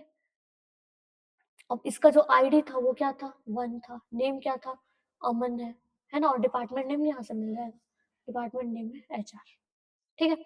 तो इस तरह से आपको चीजें दिखेंगी। नेचुरल ज्वाइन करता है क्या है, कॉमन वैल्यूज को ही लेता है, लेकिन जो भी चीज जैसे कि यहाँ पर देखो डिपार्टमेंट आईडी 2 बार था, लेकिन ये डिपार्टमेंट आईडी करके 2 एट्रीब्यूट नहीं बनाया, सिंगल एट्रीब्यूट बना दिया, उसमें वैल्यू रख दी है बस, है ना। इसी की जगह अगर आप इक्वी ज्वाइन लगाते तो इक्वल टू करके आप लिखते ना, तो उसको डिपार्टमेंट आईडी को वो 2 बार लिख देता। दोनों में यही डिफरेंस है, ठीक। तो यहाँ पर वही फिर से दे दिया है जो ऊपर मैंने बताया था, ठीक है। अब फिर से एक एग्जांपल यहाँ पर देखते हैं, explain the concept of Cartesian product cross join if table A has 4 rows and 2 column, और दूसरा जो है टेबल बी उसमें है 3 रोज और 3 column, what will be the cardinality of, cardinality and degree. तो कार्डिनलिटी क्या हो जाएगा, टोटल जो रोज है वो आपस में मल्टीप्लाई हो जाएंगे, तो 4 इंटू 3 हो जाएगा कितना, 12, और दोनों जुड़ जाएंगे तो हो जाएगा 5, ठीक है। मुझे नहीं पता ये रिपीट हुआ या नहीं, क्वेश्चन कुछ कुछ रिपीट भी हो गया है शायद। अब यहाँ पर देखो 2 टेबल है, स्टूडेंट पहला है और दूसरा है हाउस। अब आपको जो नीचे में दिए हुए हैं उनके बारे में बताना है, ये मोस्ट इंपॉर्टेंट क्वेश्चन है, इस तरह से सबसे ज्यादा पूछेगा आपको, ठीक है। ज्यादातर ऐसे ही पूछता है, एमसीक्यू में तो ऐसे ही पूछता था, अब डिस्क्रिप्टिव में हो सकता है आपको क्वेरीज खुद लिखना पड़े, ठीक है। तो इसलिए क्वेरीज ना दोस्तों लिख लिख के आपको प्रैक्टिस करना पड़ेगा। आप क्या करना, बस ना पहले क्वेश्चन, मेरा ये जो पीडीएफ है ना, इसको आप पहले ना स्टॉप कर लेना, स्टॉप करने के बाद क्वेश्चंस को देख लेना और अपने से क्वेरी लिख के देखना। क्वेरी लिखने के बाद आप ना मेरे क्वेरी से उसको मिलाना कि आप कितना सही लिख पा रहे हैं, और जहां आपका गलत है तो कैसे गलत हो जा रहा है, कि क्या आपने लॉजिक लगाया कि वो गलत हो गया। इस तरह से अगर आप अपने आप को एनालिसिस करोगे तो आप बहुत अच्छे से क्वेरी लिख पाओगे, मुझे ऐसा लगता है, ठीक है।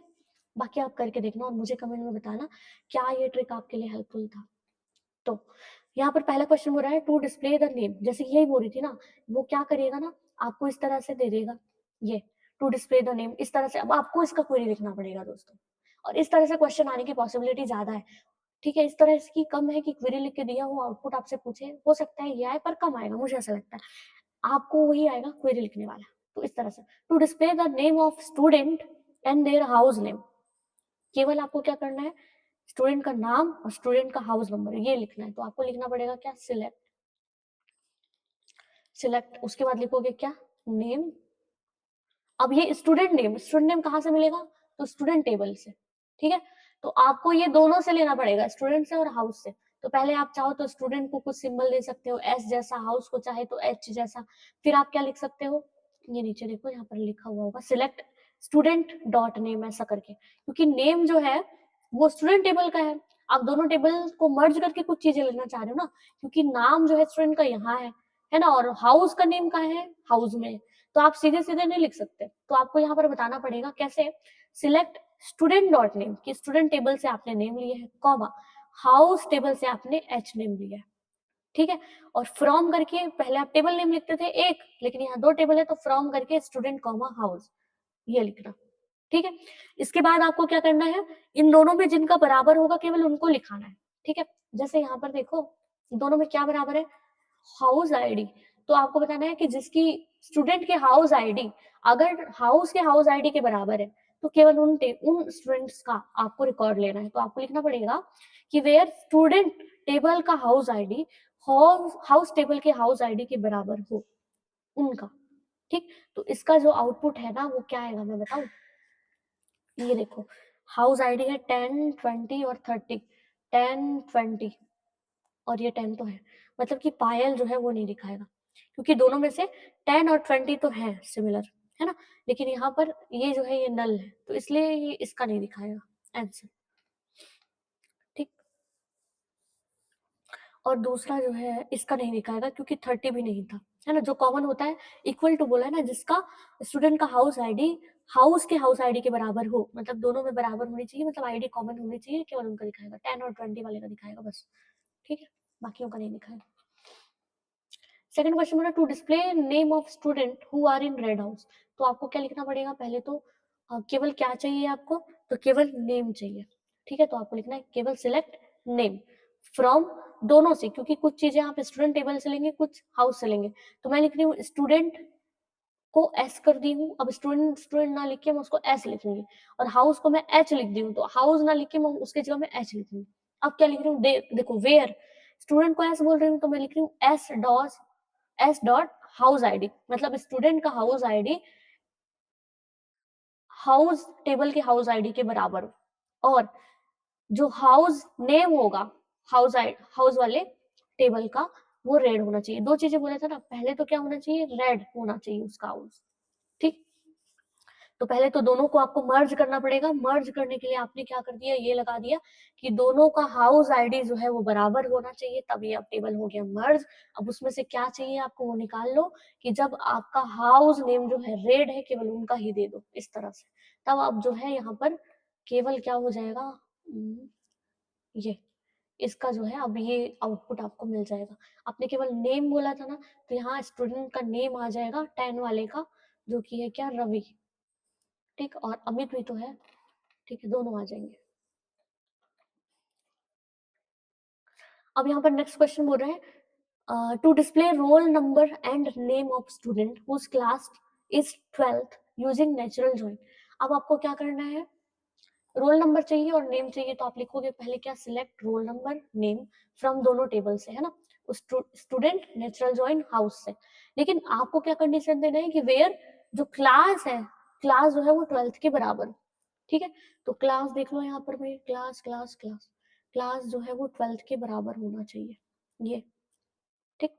तो यही क्लास 12th वाले का आ जाएगा नेम, और उसका हाउस नेम लिखा था शायद वही, ठीक है, नेम और हाउस नेम दिखा देगा। अच्छा रोल नंबर था तो रोल नंबर दिखा देगा, जितने भी 12th क्लास के स्टूडेंट होंगे उन सभी का नेम और रोल नंबर दिखाएगा, ठीक। और लेकिन उनकी आईडी दोनों में बराबर होनी चाहिए तब, मतलब कि केवल आप 10 और 20 केवल इन दोनों को आप कंपेयर कर पाएंगे, इन दोनों को, है ना। तो ये वाला 12 तो यहाँ पर है ही नहीं, 10 और 20, नहीं नहीं ये वाला 12 भी आ जाएगा ना, क्योंकि आईडी तो 10th के बराबर है, तो ये भी आ जाएगा, मतलब आपको यही दोनों मिलेंगे, रवि और अमित, ठीक। ये वाला नहीं मिलेगा, देखो ये भी क्लास 12th का स्टूडेंट था, जिसका हाउस आईडी जो है बराबर नहीं था, तो ये वाला नहीं मिलेगा, केवल रवि और अमित ये दोनों मिल जाएंगे। अगर आपको चीजें समझ में नहीं आ रही होंगी ना, तो एक बार बस आप रिपीट करके और सुन लेना बस, उसके बाद आपको चीजें समझ में आएंगी जरूर, ठीक है। क्योंकि ये थोड़ा सा ट्रिकी क्वेश्चन है और मतलब इसके लिए प्रैक्टिस की जरूरत भी है। ठीक है, ये आपको भी समझ में आता है। तो अगर आपको बिल्कुल डीबीएमएस के क्वेरीज़ चलाने नहीं आते होंगे, तो आप इस वीडियो को एक बार ज़रूर से रिपीट करके देखना, तो आपको बेटर वे में चीज़ें समझ में आएँगी। एक बार तो आपको ये नए-नए टर्म्स पढ़ने में समझ मतलब उनको समझना पड़ेगा, उन नाम को याद रखना पड़ेगा। उसके बाद जब आप सेकंड टाइम देखेंगे तो अब नाम के मतलब थोड़ा आपको पता रहेंगे ना, तो अब चीज़ें आपको बेटर वे में समझ में आएँगी, ठीक? बाकी आपको क्वेरी लिखना ही पड़ेगा, प्रैक्टिस करना। अब यहाँ पर आउटपुट प्रिडिक्ट करना है कि select count asterisk from student house, ठीक है, स्टूडेंट और हाउस से जितने भी लोग हैं उन सभी का क्या निकालना है, काउंट निकालना है। तो ये क्या कर देता है, कार्टेशियन प्रोडक्ट कर देगा। तो स्टूडेंट्स वाले में 4 रोज थे, हाउस वाले में 3 रोज थे। इन दोनों को जब आप करोगे मल्टीप्लाई तो टोटल आ जाएगा 12, ठीक है। और अगर आप दोगे इस तरह से सिलेक्ट नेम और हाउस नेम फ्रॉम स्टूडेंट और हाउस, अब इसमें क्या कर रहे हो, जिसकी हाउस आईडी जो है, स्टूडेंट की हाउस आईडी हाउस वाले टेबल के हाउस आईडी के बराबर हो, मतलब वहां पर 10 और 20 बस वही कॉमन थे, तो उन्हीं का ही दिखा देगा नेम और ये, ठीक है। दिखाती हूँ आपको, ये इसको मैं थोड़ा सा मिटा देती हूँ, ये सारा चीज हो गया, ठीक है।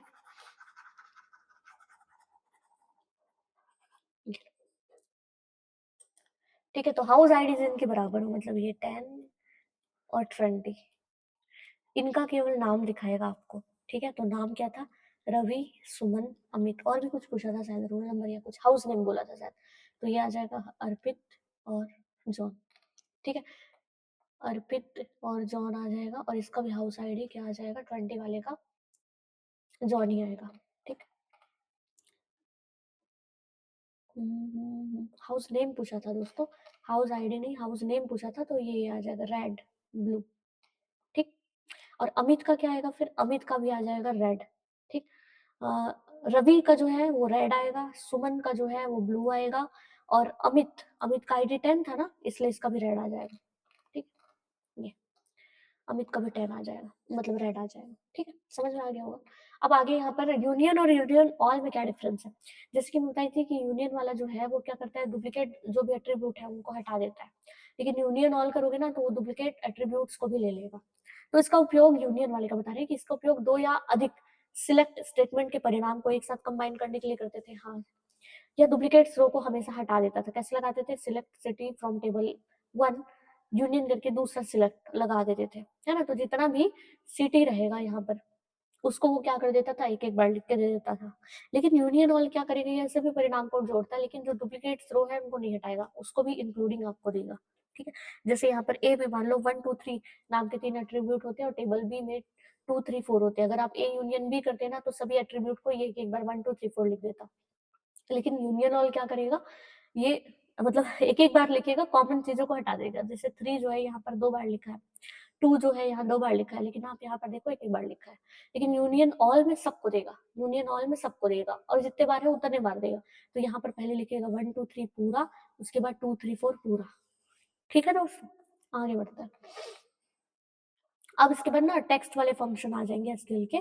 टेक्स्ट फंक्शन अगर आपने नहीं पढ़े होंगे ये वाले, तो मेरा ना एक स्ट्रिंग का क्लास है, आप स्ट्रिंग की क्लास जरूर से देख लेना पाइथन का, तो बहुत सारी चीजें तो आपको उसी से समझ में आ जाएंगी। मुझे इसमें बहुत सारी चीजें ना इसलिए ज्यादा बेटर वे में समझ आ गई, मुझे लगता है क्योंकि मैंने पाइथन में बहुत सारी चीजें पढ़ी थी, ठीक है।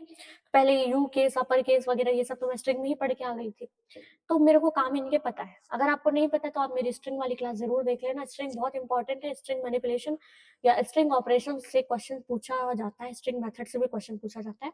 तो मैंने स्ट्रिंग को शायद एक ही क्लास में, 2 क्लास में खत्म किया, आप वो देख सकते हैं, ठीक।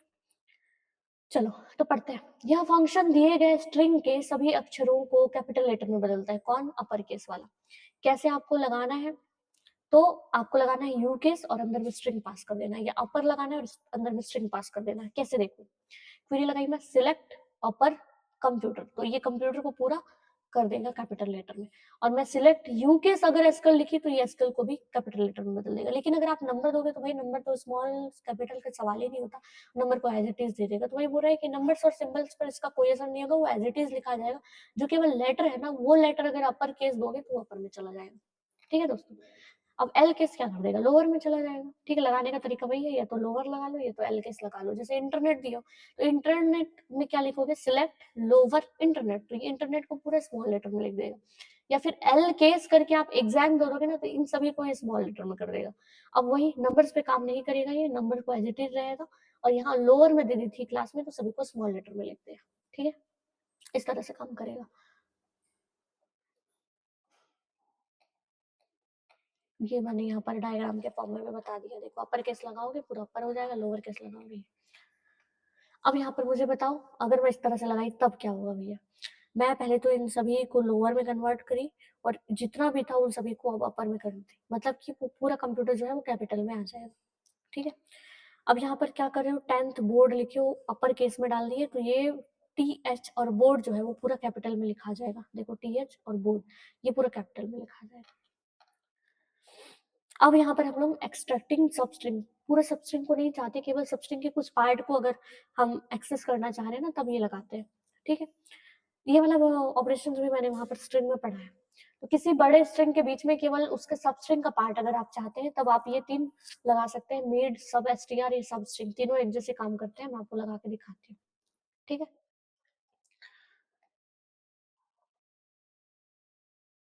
तीन चीजें आपको देने की जरूरत होती है यहाँ पर। पहला आप स्ट्रिंग दोगे, दूसरा स्टार्ट कहाँ से, और तीसरा लेंथ कहाँ से। अगर आप स्ट्रिंग पढ़ के आए होगे ना, तो आपको यहाँ पर थोड़ा सा दिक्कत हो सकता है कि यहाँ पर अगर 4 दिया है, तो स्ट्रिंग में क्या होता था ना, कि वो 4 तक के नहीं जाता था, वो -1 करके 3 तक के जाता था, है ना। आपको याद होगा, हमने रेंज पढ़ा था ना, तो रेंज का यूज करके भी मैं स्ट्रिंग को एक्सेस करना बताई थी। तो वहां पर क्या करता था, ये लास्ट तक नहीं जाता था, -1 तक जाता था, लेकिन यहाँ पर ये लास्ट तक के जाएगा। तो पहला वाला जो था वो स्टार्ट को बताता है, दूसरा वाला एंड को बता रहा है। तो ये है मेरा स्ट्रिंग पहला, इन्फॉर्मेटिक्स। अब इसमें 3, तो मतलब थर्ड लेटर से शुरू करना है। अब वहां पर 3 दिया रहता था ना, तो आप क्या करते थे, 3 इंडेक्स में जाते थे, और वहां पर इंडेक्सिंग 0 से शुरू होता था, है ना। तो यही यहाँ पर बोल रहा है, इंडेक्सिंग 1 से शुरू होगा, 0 से नहीं। इस बात का ध्यान दीजिएगा, क्योंकि वहां पर स्ट्रिंग पढ़ के आए होंगे, तब ये दिक्कत आपको आएगी, चीजें थोड़ा सा कॉन्फ्लिक्ट होंगी। कि ये याद रखना, ये जितना दिया है जैसा दिख रहा है वो वैसा ही है। DBMS में नंबर्स या इंडेक्सिंग जैसे दिख रहे हैं वैसे ही होते हैं, बस इतना चीज अब एक लाइन में याद रखना, तो बस आपके धड़ाधड़ क्वेश्चन बनेंगे। देखो, थर्ड लेटर में शुरू करना है, ये है मेरा थर्ड, फोर्थ तक के जाना है, मतलब 4 लेना है ना। अब ये क्या करता था, ये एंडिंग इंडेक्स को बताता था स्ट्रिंग में। अब ये क्या करेगा, इसके आगे के 4 लेटर लेना है, ये बता रहा है। तो FORM 4 आ गए, तो ये देखो यहाँ पर आंसर आएगा फॉर्म। अब यहाँ पर दिया है 7th नंबर में शुरू करना है मुझे, 1 2 3 4 5 6 7, ए से शुरू करना है, और 3 लेना है इसके आगे, ATI, नहीं 7 बोला ना, 1 2 3 4 5 6 7, तो यही है। हो सकता है कि इसमें कुछ गड़बड़ी हो, पर मुझे तो लग रहा है कि मैं सही काउंट कर रही हूँ, 7th नंबर का यही है। अब यहाँ पर एक सब स्ट्रिंग दिया है, इन्फॉर्मेटिक्स, ठीक है, और केवल 3 दे दिया है। अब 3 दे दिया है ना, तो आप केवल स्टार्टिंग वैल्यू दिया है, तो 3 से शुरू करना और पूरा लास्ट तक के लिख देना। तो एफ से मैं शुरू करूंगी, और ये मैं पूरा लिख दूंगी, ये देखो। अब यहाँ पर अगर मेड दिया है, तब भी आपको सेम काम करना है। अब देखो, अब यहाँ पर रिवर्स इंडेक्सिंग भी कर दिया है, जिसको आप क्या करते थे, बैकवर्ड इंडेक्सिंग बोलते थे वहां पर। तो अब देख रहे हैं ना, बहुत सारी चीजें काम की है आपके। अगर स्ट्रिंग लिस्ट टपल पढ़ लिए होंगे तो बहुत सारी चीज समझा। तो बैकवर्ड इंडेक्सिंग क्या होता था, बैक की तरफ से शुरू होता था। देखो यहाँ पर ये है -1, ये है -2, ये है -3, ये है -4, मतलब टी से शुरू होगा और टी के आगे 3 तक चलेगा, मतलब टी यहीं पर ही सेम ही है ना दोनों। तो TIC यहाँ पर आ जाएगा आंसर। ठीक है, बैकवर्ड इंडेक्सिंग का यूज किया है इसमें। अब अगर आपको चीजें समझ में आई होंगी, तो इनके आउटपुट प्रिंट करके बताओ मुझे क्या आएंगे। अगर मैं बोली सिलेक्ट मिड बोर्ड एग्जाम 2 4, तो यहाँ पर मिड निकालना है, स्टार्टिंग है 2 से, ये है 2 मेरा, 4 तक के जाना है, मतलब 1 2 3 4, तो OARD यहाँ पर इस तरह से आ जाएगा, OARD। दूसरा वाले में कंप्यूटर है, 4 तक के जाना है, मतलब 4 से स्टार्ट है, तो ये P से स्टार्ट होगा और पूरा चला जाएगा। ठीक है, -5 से स्टार्ट है, 3 तक के जाना है, तो ये है 1 2 3 4 -5, T है।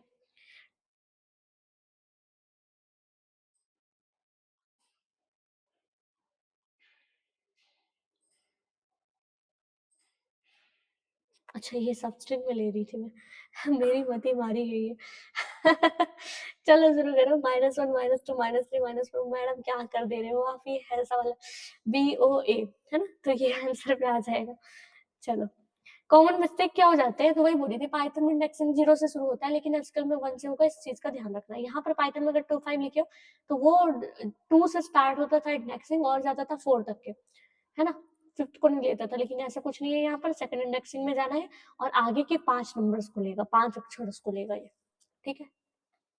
इसमें ये 5 जो है ना, ये अक्षर को कितने बार अक्षर लेना, कितने अक्षर लेना, ये नहीं बताता था, ये इंडेक्स वैल्यू को बताता था। जबकि यहाँ पर जो 5 है ना, वो कितने लेटर लेना है, अक्षर कितने लेना है, वो बता रहा है, ठीक है? दोनों में ये डिफरेंस है।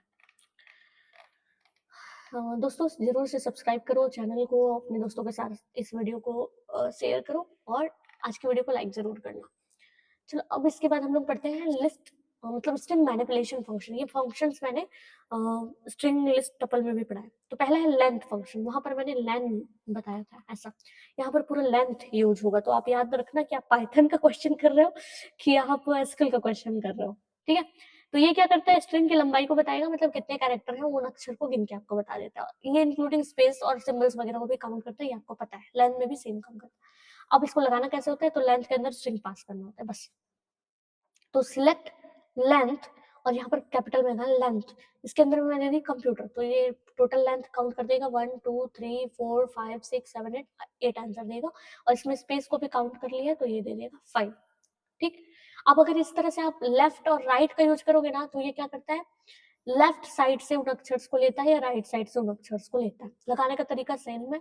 लेफ्ट के अंदर पहले आपको स्ट्रिंग पास करना है और कितने नंबर चाहिए, कितने अक्षर चाहिए, वो यहाँ पर लिखना होता है, ठीक है? राइट में भी से लगा के दिखाती हूँ। जैसे आप लगाए लेफ्ट कंप्यूटर 3, तो लेफ्ट की तरफ से फर्स्ट 3 लेटर को दे देगा।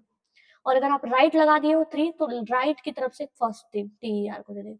अब अगर यहाँ पर इस तरह से दे दियो और यहाँ पर लेफ्ट की तरफ से 4 बोल रहे हो ना, तो ये एग्जाम को दे दियो, ठीक है? अब यहाँ पर इन स्ट्रिंग मैं यूज करके आपको बताती हूँ क्या होता है। यह किसी बड़े स्ट्रिंग में एक सब स्ट्रिंग के पोजीशन को ढूंढता है। इन स्ट्रिंग जो है वो पोजीशन को बताएगा कि किस नंबर पर वो स्ट्रिंग स्टार्ट हो रहा है, ठीक? इंटीजर वैल्यू आपको रिटर्न करेगा ये, ठीक? और अगर वो नहीं मिला जो आप दिए थे, तो वो 0 रिटर्न कर देगा, एरर नहीं देगा। देखो यहाँ पर क्या हो रहा है, कंप्यूटर एम, इस तरह से आपको लगाना है, ठीक है? तो m जो है वो कहाँ है, देखो 1 2 3, तो यहाँ पर आंसर आपको मिल जाएगा 3। अब यहाँ पर a जो है फर्स्ट ऑकरेंस को बताता है हमेशा, है ना? वहां पर भी फर्स्ट ऑकरेंस को ही बताता था स्ट्रिंग लिस्ट टपल में, तो यहाँ पर आ जाएगा 2। अब यहाँ पर z जो है वो तो है ही नहीं, नहीं है तो 0 दे देगा। अब यहाँ पर o जो है, o देखना है तो 1 2 ये 3 आ जाएगा, 4 5 6 7, तो इसलिए यहाँ पर आंसर आ जाएगा 7।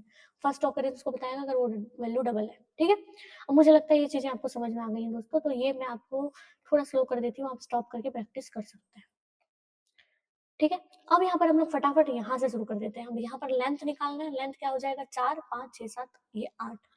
अब यहाँ पर लेफ्ट की तरफ से 4 नंबर लेना, मतलब इन्फो बस आ जाएगा इसमें। और यहाँ पर इन स्ट्रिंग लेना है इंफॉर्मेशन का फॉर्म। फॉर्म कहाँ से शुरू हुआ है, यहाँ से, तो इसका इंडेक्सिंग जो है वो कहाँ शुरू हो रहा है, 3 से। अब यहाँ पर मुझे राइट की तरफ से लेना है तीन वैल्यू, तो ये हो जाएंगे एक्स आई आई, है ना? अब स्ट्रिंग ट्रिमिंग फंक्शंस भी यहाँ पर कुछ कुछ हैं जो क्या करेंगे, पूरी स्ट्रिंग को नहीं लेंगे, कुछ स्ट्रिंग को लेंगे। अगर एल ट्रिम करोगे तो लेफ्ट की तरफ की चीजों को, मेनली जो ये ट्रिमिंग फंक्शन है वो स्पेस को हटाते हैं। जैसे एल ट्रिम करोगे तो लेफ्ट की तरफ, मतलब स्टार्टिंग में जो भी स्पेस होगा उसको हटा देगा। अगर आप आर ट्रिम करोगे ना, आर ट्रिम क्या करेगा, लास्ट में अगर स्पेस होगा उसको हटा देगा। और ट्रिम करोगे ना तो लेफ्ट और राइट के वाले को हटाएगा, लेकिन बीच को नहीं हटाएगा, ये याद रखिए, ठीक है? अब चीजें अगर आपको समझ में आ गई होंगी तो मैं बताती हूँ आपको आगे। इसमें कुछ बताने जैसा है नहीं, इसमें बस प्रैक्टिकल करके देखना है आपको एक एक। देखो यहाँ एल ट्रिम लगाई हूँ एप्पल में, तो यहाँ पर ये स्पेस दिख रहा है, इसको हटा देगा एप्पल और लास्ट में स्पेस दिखेगा आपको, एप्पल और लास्ट में स्पेस। और जब इसका लेंथ निकालोगे, लेंथ ऑफ करके अगर एप्पल यहाँ पर डालोगे तो क्या हो जाएगा, 1 2 3 4 5, और ये आ जाएगा ये, ठीक है? ये भी आ जाएगा 1 2 3 4 5 6, और ये आ जाएगा 7। अब यहाँ पर राइट की तरफ से ट्रिम करोगे तो ये वाला स्पेस हट जाएगा, तो ये लास्ट का स्पेस हटेगा, तो ये इस तरह से दिखेगा। अब भी लेंथ 7 है। अगर ट्रिम लगाओगे तो इसको भी हटा देगा, इसको भी हटा देगा, अब ये केवल एप्पल दिखेगा, और एप्पल की साइज है यहाँ 5, ठीक है? समझ में आ गया होगा। लेकिन वही मैं बोल रही थी, अगर इस तरह से दे दिए ना, आप कर रहे थे ट्रिम और यहाँ पर दे दिए थे मान लो हेलो, और यहाँ पर वर्ल्ड, एक और स्पेस, यहाँ पर मैं सिंगल एक स्पेस रखी हूँ, यहाँ एक स्पेस रखी हूँ, तो ये इन दोनों को हटा देगा बस, और ये बच जाएगा हेलो वर्ल्ड, बीच का स्पेस को नहीं हटाएगा, ठीक है। तो अब ये चीजें आप देखो क्या कर रहा है, पहले तो ट्रिम कर रहा है गुड को, लेकिन ट्रिम करने के बाद, ट्रिम किया मतलब ये हट जाएगा, ये हट जाएगा, तो ये 4 अक्षर बच जाएंगे, लेंथ भी निकाला था साथ के साथ। अगर यहाँ पर मैं केवल लेफ्ट की तरफ से ट्रिम करूंगी तो ये इंडिया आ जाएगा, पहले का स्पेस हट जाएगा। अगर मैं यहाँ पर हाई कर दूंगी और लेफ्ट लेंथ निकालूंगी, इसका लेंथ निकालूंगी तो स्पेस को भी लेगा ये, तो आ जाएगा 3। लेकिन अगर मैं लेंथ के साथ में यहाँ एल ट्रिम लगा दूंगी, उसके बाद अगर मैं चेक करूंगी तो यहाँ पर अब आ जाएगा 2, क्योंकि ये स्पेस पहले लेफ्ट का हट गया है। इस तरह से ट्रिकी क्वेश्चन आपको पूछ सकता है, ठीक है। अब यहाँ पर इसकी लेंथ बताओ क्या है, तो ये होगा 4, ये 4 8 और एक ये, तो इसका आंसर हो जाएगा 9। अब इसमें लेफ्ट की तरफ से 5 को बताना था, ये आ जाएगा इन 4, ठीक है। तो इस तरह से बन जाएगा दोस्तों, इसको देख लेना आप, ठीक है ना। मैंने बस प्रैक्टिस के लिए ये क्वेश्चन रखे ताकि चीजें और क्लियर हो जाए आपके लिए, ठीक। मैं थोड़ा सा इसको स्लो स्लो कर रही हूँ, आप बस ना इसको स्टॉप कर करके इन क्वेश्चंस को सॉल्व कर लेना, ठीक है। ये भी क्वेश्चन सेम है, बस ये वाला थोड़ा सा अलग था, मैं ये बता देती हूँ। देखो क्या बोल रहा है, ये पूरा प्रैक्टिस क्वेश्चन है, ये आपको जरूर से प्रैक्टिस करने ही करने हैं। आप जरूर से मेरे वीडियो को स्टॉप कर करके इन सबको प्रैक्टिस करके जाइएगा एग्जाम से पहले, ठीक है। तब तो मेरे से पढ़ने का कोई मतलब है नहीं, तो फिर आपका टाइम वेस्ट है, मैं सीधा बता रही हूँ। चाहे आप मेरी 3 घंटे की वीडियो देखें, 6 घंटे की वीडियो देखें, अगर आप प्रैक्टिस नहीं कर रहे हैं तो सब बर्बाद, ठीक। चलो, तो यहाँ पर पहले तो मैं लेंथ निकाल रही हूँ एग्जाम का, जो कि हो जाएगा 4, और यहाँ पर इन एस टी आर कर रही हूँ एग्जाम ए, है ना। तो इन एस टी आर क्या करता था, ए का जो भी पोजीशन है वो देता था, ये हो जाएगा 3, तो यहाँ पर इन दोनों को मैं करी हूँ ऐड, तो आंसर आ जाएगा क्या 7, ठीक है। बाकी तो मिड लेफ्ट अपर केस लगाना, राइट लगाना आपको सब पता है ना। यहाँ पर देखो ये क्या कर रहा है, राइट गुड ऑफ 2 कर दे रहा है, तो लास्ट स्पेस से ओडी ले लेगा, और ओडी को ही अपर केस में डाल देगा, तो स्मॉल का कैपिटल ओडी बन जाएगा, ठीक है। इस तरह से अब यहाँ पर एक और इस तरह से भी क्वेश्चन दे सकता है ना। तो यहाँ पर हम देखते हैं अब, ठीक है। तो यहाँ पर मूवी नाम का टेबल है, जिसमें एट्रीब्यूट है आईडी, टाइटल, डायरेक्टर, रेटिंग और ड्यूरेशन। अब इनके कामों को देखते हैं करना क्या है। तो यहाँ पर पहला क्वेरी लिखना है, राइट एसक्यूएल क्वेरीज लिखना है आपको, कि to display the title of all movies in upper case. तो जितने भी टाइटल है, टाइटल को आपको अपर केस में करना है, तो ठीक है। तो अपर केस के अंदर आप क्या लिख दोगे, अपर केस, और इसके अंदर में आप क्या कर दोगे, डबल पी लिख देना ना, अपर केस, और अपर के अंदर में आप डाल देना क्या, टाइटल, तो हो जाएगा काम। यहाँ पर देखो क्या बोल, सिलेक्ट अपर, और अपर के अंदर दे देना टाइटल फ्रॉम मूवीज, तो ये क्या हो जाएगा, जितने भी ये है ये सभी क्या हो जाएंगे, मूवीज कैपिटल लेटर में आ जाएंगे, ठीक है। दूसरा में क्या बोल रहा है, to display the directors name and the length of the title for all movies.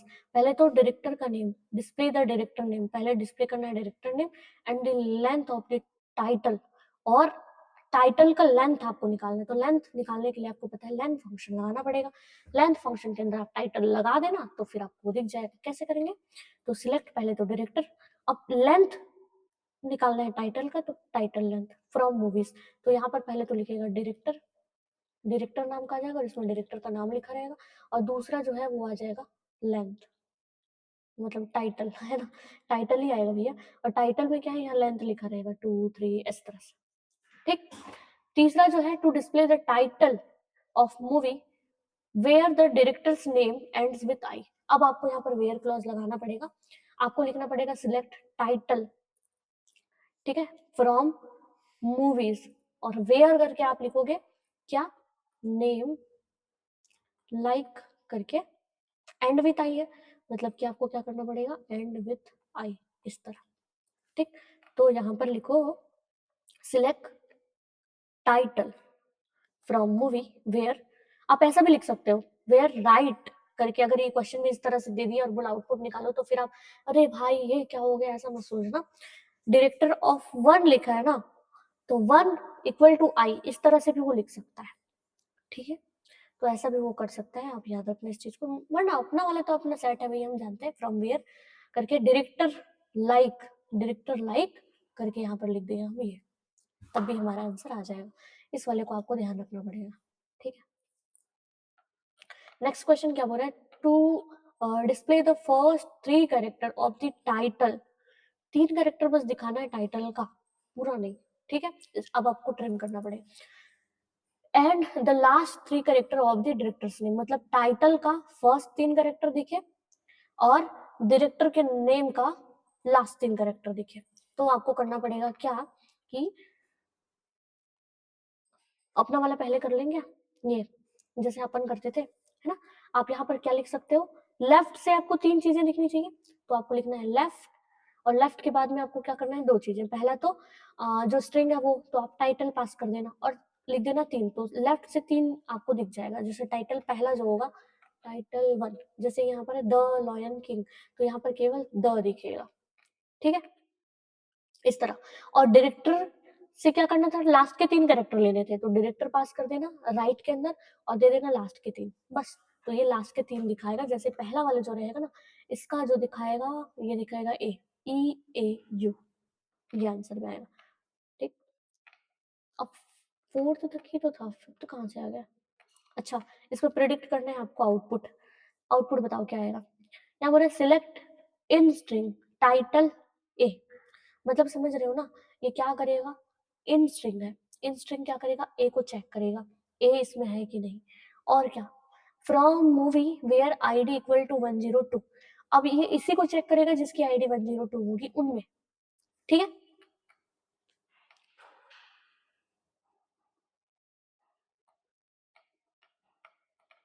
Title है ये, आईडी है ये है 102।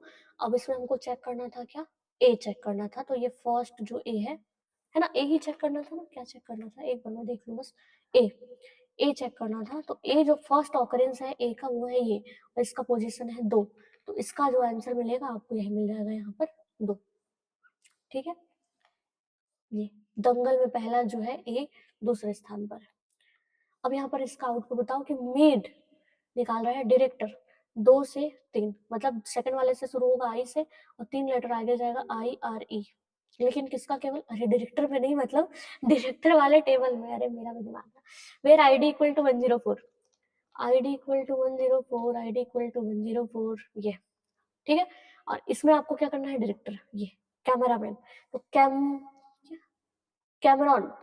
कैमरामैन बोल दी, कैमरॉन कैमरॉन कैमरॉन, ये कैमरॉन, कैमरॉन में हमको 2 से शुरू करना है, ए से, और जाना है कहाँ, 3 लेटर आगे, मतलब ए एम ई, ठीक है? तो ये हो जाएगा ए एम ई,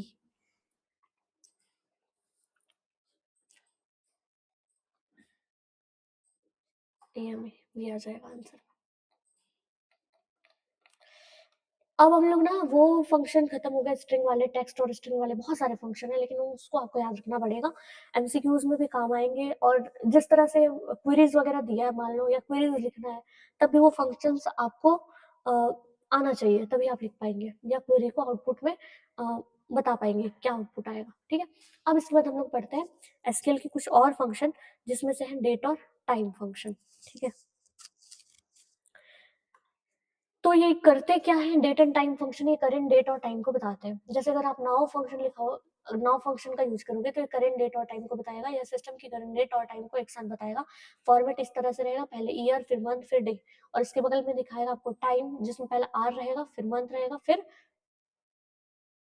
ये क्या है, आवर रहेगा, मिनट रहेगा और सेकंड रहेगा, मंथ बोल दी। चलो, अब हम लगा लेते हैं जैसे सिलेक्ट नाउ, तो इस तरह से मुझे कुछ आउटपुट में दिख जाएगा, पहले में ये और दूसरे में ये, ठीक। अब मैं कैसे लिखती हूँ, सेकंड वाला जो है, extracting part of a date, आपको पूरा नहीं चाहिए, डेट का कुछ पार्ट चाहिए तब। जैसे आप डेट फंक्शन लगाएंगे, तो इसका क्या उद्देश्य होगा, नाउ फंक्शन ये किसी डेट टाइम से केवल तारीख निकालेगा। ये नाउ फंक्शन में दोनों चीजें दिखा रही थी, लेकिन अगर आपको केवल डेट अगर आप डालोगे तो ये डेट बस दिखाएगा, ठीक है? मैं थोड़ा सा ना इसको स्क्रॉल कर देती हूँ ताकि आपको आउटपुट भी अच्छे से दिखे, ये, ठीक है? इस तरह। और अगर आप ईयर लगाएंगे ना, तो ईयर फंक्शन क्या करेगा, केवल वर्ड्स को दिखाएगा, ईयर को दिखाएगा। जैसे ही आप ईयर लगाते हैं, इसमें सिलेक्ट ईयर ऑफ करके अंदर में पास कर दी, ईयर क्या था 2026, तो ये दिखाया। और मंथ जो है ये क्या बताएगा, महीने को बताएगा। जैसे यहाँ पर मंथ में पास कर दी, सिलेक्ट मंथ करके ये, तो मंथ 11 दिखाएगा। और मंथ नेम अगर मैं करी तो मंथ नेम अगर मैं यहाँ करूंगी तो 11th मतलब वो समझ लिया नवंबर की बात चल रही है। और डे फंक्शन क्या करेगा, इसमें से दिन को दिखाएगा, जो कि यहाँ पर सिलेक्ट डे करूंगी तो 25 को दिखाएगा। ठीक है, तो ये है डेट और टाइम फंक्शन। और डे नेम भी आप कर सकते हो, जैसे यहाँ पर डे नेम में लिख दी इसका, है ना, तो ये अपने आप कैलकुलेट कर लेगा, बताएगा ये वेंसडे है। ठीक, तो नाउ डेट में क्या अंतर है, तो नाउ फंक्शन जो है डेट और टाइम दोनों रिटर्न करता है, जबकि डेट फंक्शन केवल डेट को रिटर्न करता है। फॉर्मेट इस तरह से रहता है, इसका ये रहता है। ठीक है, अगर हमें अभी का पूरा समय चाहिए तब आप ये कर सकते हो, अभी हमें समय नहीं चाहिए, केवल तारीख चाहिए तो डेट लगा लो। अब आउटपुट बताओ फटाफट मुझे कि अगर मैं मंथ नेम निकाली तो यहाँ पर क्या है, ये आ जाएगा जनवरी। ठीक है, अब यहाँ पर डे नेम निकाली मैं इसका, तो डे नेम यहाँ पर क्या आ जाएगा, फ्राइडे, है ना। ऐतिहासिक तथ्य, 15 मार्च 2000, नहीं 15 अगस्त 1947, उस दिन था फ्राइडे। चलो, सिलेक्ट ईयर, नाउ, पहले नाउ फंक्शन लगाओगे सब आ जाएगा, और उसके अंदर में से आप क्या एक्सट्रैक्ट कर रहे हो, केवल ईयर, तो आ जाएगा क्या, 2026। अब यहाँ पर कुछ प्रैक्टिकल वाले क्वेश्चंस भी है। ऑर्डर नाम का टेबल है जिसमें आपको ये चीजें दिख रही है। ठीक है, अब हम लोग यहाँ पर लगाते हैं अलग अलग क्वेरीज। पहला बोल रहा है to display the order ID and the day name of the order date for all order, सभी के लिए चाहिए, लेकिन क्या क्या चाहिए, ऑर्डर आईडी चाहिए और डे नेम चाहिए। ठीक, तो मैं क्या लिखूंगी, सिलेक्ट ऑर्डर आईडी। अब ऑर्डर आईडी में से मुझे क्या चाहिए, डे नेम चाहिए, तो मुझे क्या करना पड़ेगा, ऑर्डर डेट को किस फंक्शन के अंदर रखना पड़ेगा, डे फंक्शन के अंदर, डे नेम फंक्शन के अंदर, तभी तो डे नेम दिखाएगा। तो मैं इस ऑर्डर डेट को डे नेम फंक्शन के अंदर रख दूंगी। अब मुझे क्या दिखाएगा दोस्तों, पहला वाला दिखाएगा 101, और इसमें जो है डे नेम जो भी इस दिन रहा होगा वो दिखा देगा। आप संडे मंडे कुछ भी लिख दिए रहना है, उससे फर्क नहीं, इतना डे कैलकुलेट थोड़ी करते बैठे रहोगे, पता नहीं कौन सा दिन रहा होगा वो। ठीक, पर आएगा वैसे, आप समझ गए। Next question, to display detail of all ordered placed in the year 2024 में जितने ऑर्डर प्लेस हुए होंगे वो आपको दिखाना है। ठीक है, तो आपको क्या लिखना है, सिलेक्ट एस्ट्रिक फ्रॉम ऑर्डर्स, पूरा चाहिए, है ना, ये पूरा ऑर्डर चाहिए, लेकिन किस डेट पे, जिसका डेट क्या रहे, where year equal to where year of order date, order date से ही आप ये निकाल सकते हैं ना, तो ऑर्डर डेट को आप ईयर फंक्शन में रखना, तो जिसका भी ईयर 2024 होगा उन सभी का ऑर्डर आपको दिख जाए। ठीक, नेक्स्ट क्वेश्चन बोल रहा है to display the list of order placed in the month of November, तो आपको क्या लिखना है, ऑर्डर डेट को मंथ नेम फंक्शन के अंदर लिखना है, तो जिसका भी मंथ नेम नवंबर होगा उन सभी का लिस्ट आपको दिख जाएगा, है ना। या तो आप क्या कर सकते हो, इस तरह से लिख सकते हो कि month of order date equal to 11 लिखोगे तब भी दिख जाएगा। नेक्स्ट बोला to count the total number of order placed on Sunday, Sunday में कितने ऑर्डर प्लेस हुए हैं ये देखना है, तो आपको ऑर्डर डेट को डे नेम के अंदर रखना पड़ेगा, और day name equal to Sunday, तो जिसका भी डे नेम संडे होगा उन सभी का क्या दिख जाएगा, count the total number of order, count करना है क्या, ऑर्डर, है ना, तो आपको लिखना पड़ेगा सिलेक्ट काउंट एस्ट्रिक। ठीक है, काउंट एस्ट्रिक फ्रॉम ऑर्डर, तो ये क्या करेगा, पूरा काउंट करके दिखाएगा जितना भी ऑर्डर प्लेस हुआ होगा संडे को। ठीक है, अब यहाँ पर आउटपुट प्रिडिक्ट करना है कि select month of order date from orders where order ID equal to 101, जिसकी ऑर्डर आईडी 101 है उसका क्या बताना है, आपको मंथ बताना है, तो ऑर्डर आईडी 101 वाले का मंथ बताना है। ठीक है, तो ये है 10वां महीना, मंथ नेम थोड़ी बोला था, मंथ बोला था ना। दूसरा बात, select day of order date from order where amount greater than 7,000, जिनका अमाउंट जो है वो 7,000 से ऊपर होगा, है ना, उन सभी का डे निकालना है।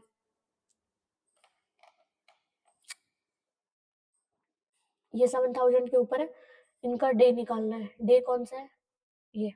ठीक है, आप पता नहीं डे कुछ जनवरी फरवरी लिख के दे देगा आपको। ऑर्डर डे बोला था, डे नेम नहीं, अच्छा इसलिए 10। ठीक, डे नेम बोलने से फिर वो निकाल देता। चलो, अब एग्रीगेशन फंक्शन पढ़ते हैं। एग्रीगेशन फंक्शन वैसे इंपॉर्टेंट है, आपको पता है 2023 से इससे क्वेश्चन पूछे थे।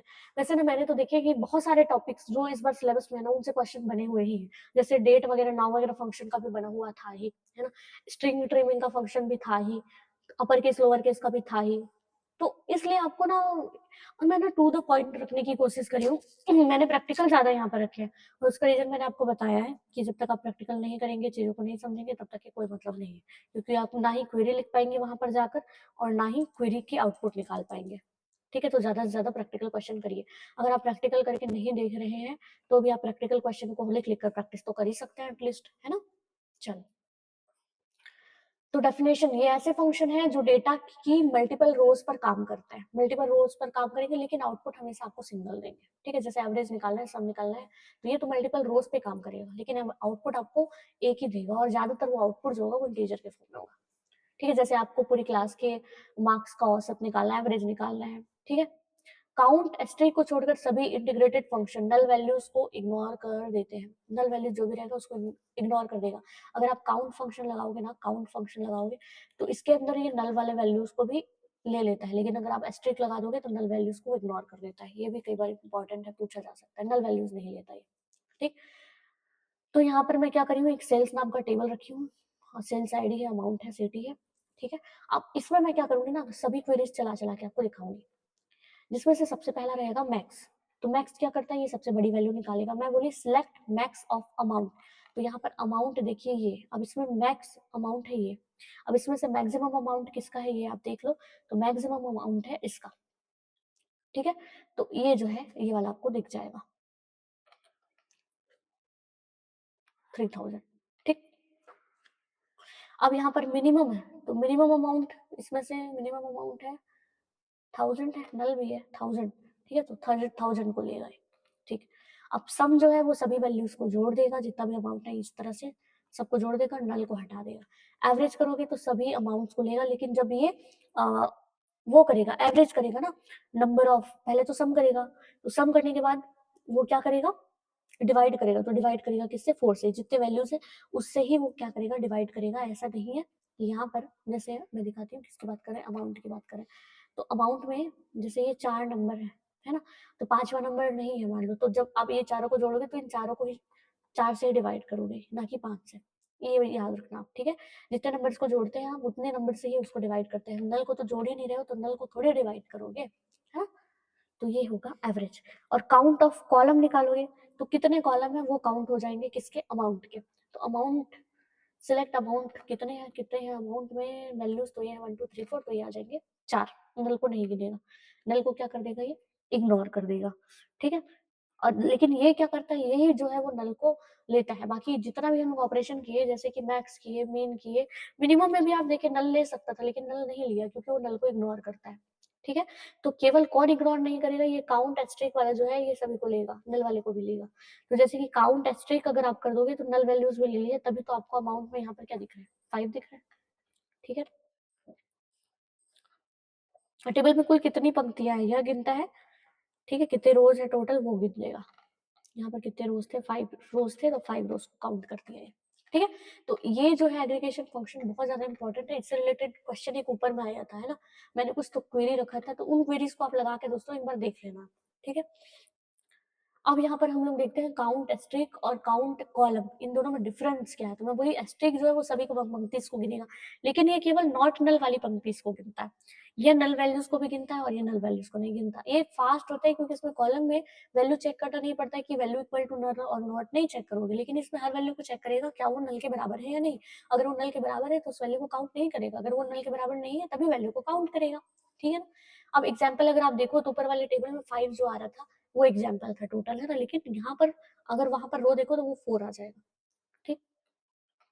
अब यहाँ पर क्वेश्चंस कैसे बन सकते हैं, ये देखिए मैंने आइटम नाम का टेबल रखा है जिसमें है आइटम की आईडी, आइटम का नेम, प्राइस, क्वांटिटी और मैन्युफैक्चरर। ठीक है? अब यहाँ पर एक कमांड लिखने बोला है, कमांड आपको लिखना है to display the total price of all items. तो जितने भी आइटम्स हैं उनकी टोटल प्राइस को आपको क्या करना है, डिस्प्ले कराना है प्राइस को। तो आपको क्या लिखना पड़ेगा, सिलेक्ट, टोटल करवाना है, टोटल करवाना है मतलब सम फंक्शन लगाओगे, किसमें लगाओगे, प्राइस में। तो select sum of price from item, अगर ऐसा करोगे तो ये सम हो जाएगा पूरा प्राइस और आपको सम होके आंसर दिख जाएगा प्राइस का। ठीक है?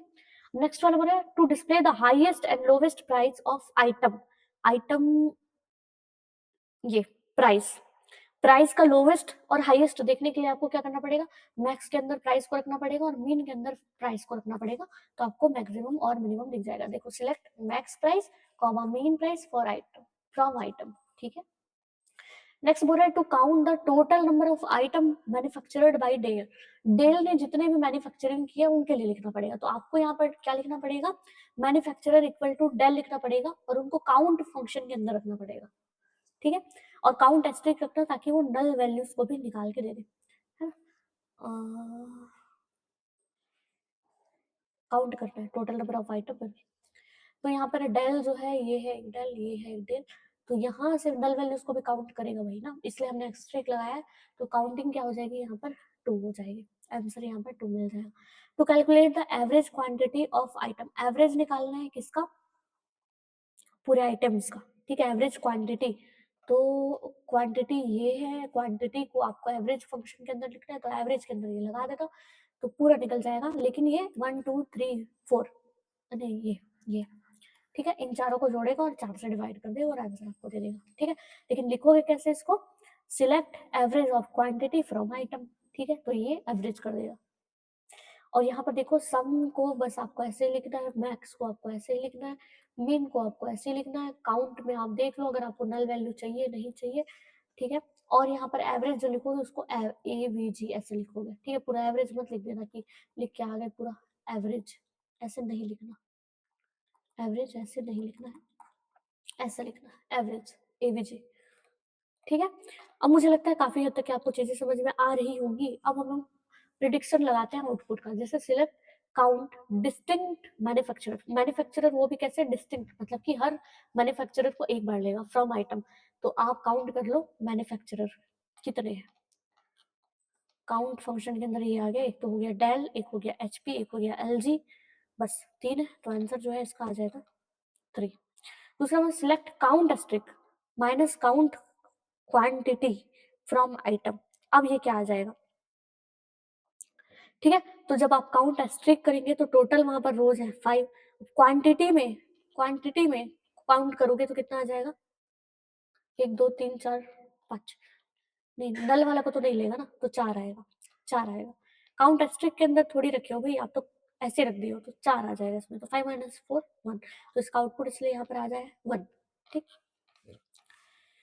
अब यहाँ पर हम लोग ग्रुपिंग और सॉर्टिंग देख लेते हैं, ये भी बहुत इंपॉर्टेंट क्वेश्चन है, ये एक्चुअली हमारे सिलेबस का लास्ट टॉपिक है, ठीक है, जिसमें आप क्या करोगे, having group by order by का यूज करते हुए अलग अलग जो फंक्शंस थे अभी एग्रीगेशन फंक्शन, उसमें ये लगा के दिखाओगे। तो सबसे पहले तो ग्रुप बाय क्या करता है, तो डेटा को छोटे छोटे ग्रुप्स में बांटता है, ठीक है, ग्रुप बाय मतलब ग्रुपिंग करेगा, छोटे छोटे ग्रुप में बांटेगा, ठीक है। हैविंग क्या करेगा, ये फिल्टर करने का काम करता है, ये किसको करेगा, ये जो ग्रुप है इसको फिल्टर करेगा, तो उन ग्रुप्स को फिल्टर करता है, ठीक है।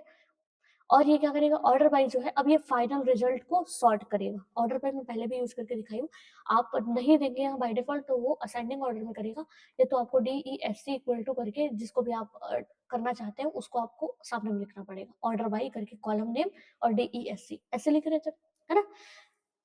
तो लगाना कैसे है, यहाँ पर यही चीज आपको याद रखना है, सबसे पहले आप फ्रॉम लगाओगे, फिर वेयर लगाओगे, फिर ग्रुप बाय, फिर हैविंग, फिर ऑर्डर बाय। कई बार ना अगर क्वेरी पूछेगा कि इनमें से कौन सा क्वेरी सही है, तो आप पहले इसके ऑर्डर को देख लेना, अगर ऑर्डर इधर उधर है ना तो फिर तो वो पहले ही गलत है, तो आपको फिल्टर करने में, एलिमिनेशन करने में इजी हो जाएगा, ठीक है। अब यहाँ पर एग्जाम्पल के साथ में देखते हैं तीनों को, group by, having, order by चला के, ठीक। अब यहाँ पर मैं क्या करती हूँ, रिजल्ट नाम का टेबल ले ली हूँ जिसमें स्टूडेंट, सब्जेक्ट और मार्क्स ये 3 है, ग्रुप बाय लगाती हूँ, तो समान वैल्यूज वाले को हटाता है, ये आपको पता है एग्रीगेशन फंक्शन के साथ यूज होता है, कैसे लगाओगे, मैं यहाँ पर सिलेक्ट सब्जेक्ट, सब्जेक्ट को दिखाएगा और मार्क्स को दिखाएगा लेकिन एवरेज निकाल के, ठीक है, सब्जेक्ट को दिखाएगा और मार्क्स को निकालेगा एवरेज के साथ, from result group by subject, और ग्रुपिंग किसकी कर रहा है, ये सब्जेक्ट की ग्रुपिंग कर रहा है, ठीक है। तो अब इसमें आंसर जो आएगा वो क्या होगा कि जितने भी सब्जेक्ट है उनका ग्रुपिंग हो जाएगा और वो एवरेज एवरेज निकालेगा मार्क्स को और आपको दिखाएगा, ठीक है। तो यहाँ पर इसका आंसर क्या आ जाएगा, ये देखो, पहले तो मैथ्स, मैथ्स की ग्रुपिंग करेगा, तो मैथ्स है ये तीनों की ग्रुपिंग हो जाएगी और इसके बाद इन तीनों का एवरेज निकल जाएगा, एवरेज निकल जाएगा तो इसका आंसर आ जाएगा क्या, ये। इसके बाद साइंस की ग्रुपिंग हो जाएगी और इसका जो मार्क्स है इसकी ग्रुपिंग हो जाएगी और इसका हो जाएगा ये। ठीक है, तो ग्रुप बाय आप क्या कर रहे हो, सब्जेक्ट से ग्रुपिंग कर रहे हो। ठीक है, किसको, तो यहाँ पर सिलेक्ट, आपको सब्जेक्ट चाहिए और एवरेज चाहिए था मार्क्स का फ्रॉम रिजल्ट, और आपने सब्जेक्ट की ग्रुपिंग कर दी थी। ठीक है, अब हैविंग क्लॉज कैसे लगाएंगे, ग्रुप बाय द्वारा बनाए गए ग्रुप्स पर कंडीशंस लगाने के लिए आप हैविंग का यूज कर सकते हैं। ठीक है, जैसे कि यहाँ पर ये बोला है केवल वो सब्जेक्ट दिखाओ जिनका औसत मार्क्स 80 से ज्यादा है, तो आप क्या लिखोगे, आपको दिखाना क्या है, सब्जेक्ट दिखाना है, तो सिलेक्ट सब्जेक्ट, और जिन एवरेज निकालना है किसका, मार्क्स का फ्रॉम रिजल्ट, और ग्रुप बाय आपको किसका ग्रुपिंग करना है, सब्जेक्ट का, और कंडीशन लगाना है क्या, कि जिनका मार्क्स का एवरेज 80 से ज्यादा है केवल वही दिखे, जिनके मार्क्स का एवरेज 80 से ज्यादा है केवल वही दिखे। तो यहाँ पर हमने निकाल लिया था कि 80 से ज्यादा केवल मैथ्स का था, इसलिए आंसर यहाँ पर आ जाएगा क्या, मैथ्स। ठीक है, अब यहाँ पर ऑर्डर बाय अगर लगाओगे तो ऑर्डर बाय कैसे लगेगा, डेटा को असेंडिंग और डिसेंडिंग, जैसे मैं बोली औसत मार्क के आधार पर घटते क्रम में लगाना है, पहले तो सभी को ग्रुपिंग कर लेना उनके सब्जेक्ट्स को, और उनके मार्क्स का एवरेज निकाल लेना, और उन मार्क्स को आपको डिसेंडिंग ऑर्डर में दिखाना है। ठीक है, किसको, इन एवरेज मार्क्स को, तो डिसेंडिंग ऑर्डर इसी में ही लगाना। तो क्या क्या चाहिए, पहले तो मुझे चाहिए सब्जेक्ट और average marks for result, from result, group by कर रही हूँ मैं, सब्जेक्ट को ग्रुप कर रही हूँ, ऑर्डर बाय एवरेज में लगा रही हूँ, एवरेज ऑफ मार्क्स, और उसके बाद लगा देती हूँ क्या, DESC, तो डिसेंडिंग ऑर्डर में ये एवरेज मार्क्स को लेके आएगा। तो पहले आ जाएगा कौन सा, सब्जेक्ट, मैथ्स आ जाएगा, और मैथ्स के नीचे में आ जाएगा साइंस। ठीक है, और साथ में लिखाएगा भी ना, जैसे ये मैथ्स है ये साइंस है। ठीक है, इसका एवरेज निकल जाएगा, जो भी है वो दिखा देगा।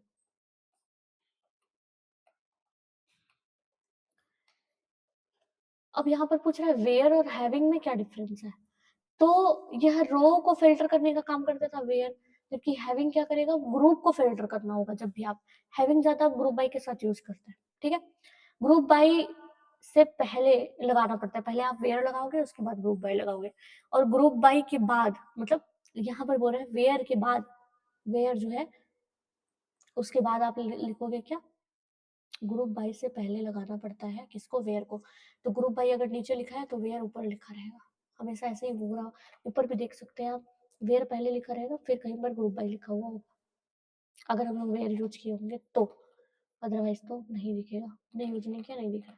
ठीक है, लेकिन जो हैविंग क्लॉज है वो कैसे लगेगा, इसमें यह ग्रुप बाय के बाद लगता है, ग्रुप बाय लगाओ फिर हैविंग लगाओ फिर ऑर्डर बाय, इसके साथ सम काउंट आदि का उपयोग आप कर सकते हो, इसके साथ सम काउंट का उपयोग आप नहीं कर सकते, इसलिए हमने यहाँ पर ऊपर में वेयर नहीं लगाया। ठीक है, वेयर जो है ये यहाँ पर एक कंडीशन यूज हुआ है, बोल तो रहा है ये, हमने लगाया तो था ये। ठीक है, यहाँ पर हैविंग लगाया लेकिन वेयर नहीं लगा, जब कंडीशन चेक करना होता है तब आप वेयर का यूज करते हैं इस तरह से, और हैविंग लगेगा वो इस तरह से, पूरे मार्क्स को पहले क्या कर देगा, वो ग्रुप बाय किया होगा उसके बाद ग्रुपिंग करने के बाद वो इस तरह से लगाएगा। ठीक, अब यहाँ पर मैंने और भी क्वेश्चंस रखे हैं। ठीक है, आप चाहें तो इन क्वेश्चंस को मेरे साथ बिल्कुल कर सकते हैं। ऑफिस नाम का टेबल है जिसमें एम्प्लॉय आईडी, नेम है, डिपार्टमेंट है, सैलरी और सिटी है। काम क्या करना है, एसक्यूएल क्वेरीज लिखना है। पहले to display the department name and the total salary paid in each department, तो मुझे तो पहले तो डिपार्टमेंट नेम लिखना है और सैलरी को सम के अंदर रखना है। ठीक है, बस, और हर एक डिपार्टमेंट का दिखाना है ना, हर एक डिपार्टमेंट का दिखाना है, तो यहाँ पर डिपार्टमेंट तो अलग अलग है, जैसे कुछ एडमिन है कुछ एचआर है, तो इनको पहले मुझे ग्रुपिंग करना पड़ेगा कि एडमिन का टोटल सैलरी कितना है और एडमिन का डिपार्टमेंट का नाम क्या है। ठीक है, तो इसलिए मैं यहाँ पर क्या करूंगी, सिलेक्ट, पहले तो मुझे चाहिए डिपार्टमेंट का नेम, तो मैं यहाँ पर लिखूंगी डेप्ट, क्योंकि डिपार्टमेंट का नाम यहाँ पर डेप्ट से दिया है, और सैलरी को मुझे क्या करना है, टोटल निकालना था, सम करूंगी सैलरी का फ्रॉम ऑफिस, और मैं ग्रुपिंग बना दूंगी डेप्ट का, जिसे अब हर डिपार्टमेंट जो है उसका ग्रुपिंग बन जाएगा। ठीक है, तो क्या होगा, पहले जो है एडमिन का सैलरी टोटल आ जाएगा ये, और एडमिन का ये दोनों जुड़ के आ जाएगा 9,000। ठीक है, इस तरह से आएगा। दूसरे वाले में to display the department name and number of employ in each department मतलब मुझे फिर से डिपार्टमेंट का ही क्या करना है, ग्रुपिंग करना है, लेकिन अब मुझे डिपार्टमेंट का नेम दिखाना है और नंबर ऑफ एम्प्लॉयज दिखाने हैं, ठीक है, हर एक डिपार्टमेंट। तो सबसे पहले डिपार्टमेंट दिखाना है और एम्प्लॉयज दिखाने हैं, लेकिन नॉट नल वाले को भी मैं लूंगी, नल वाले को भी मैं लूंगी, तो इसलिए मैं यहाँ पर काउंट एस्ट्रिक लगा रही हूँ, ठीक है।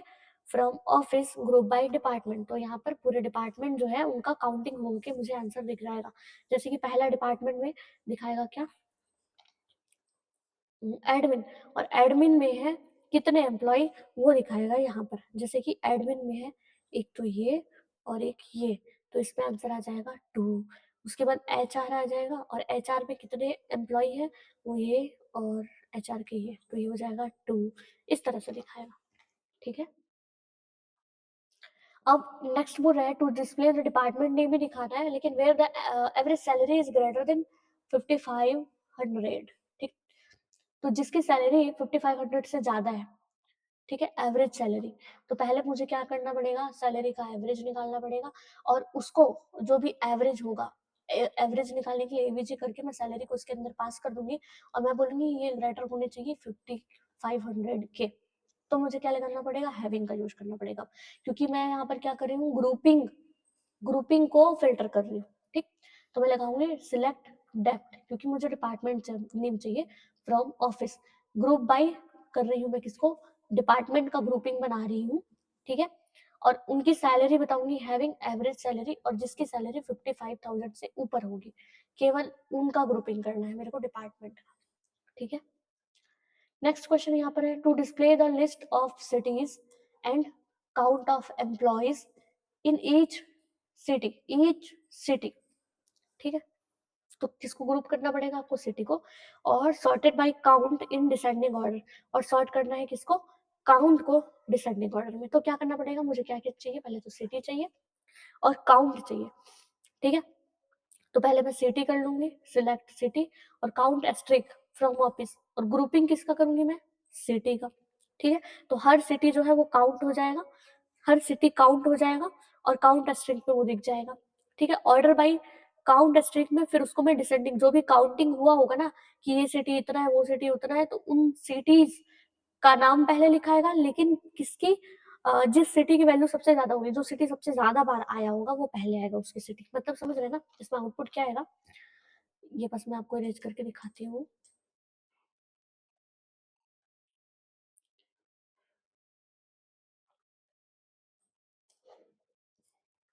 ठीक है।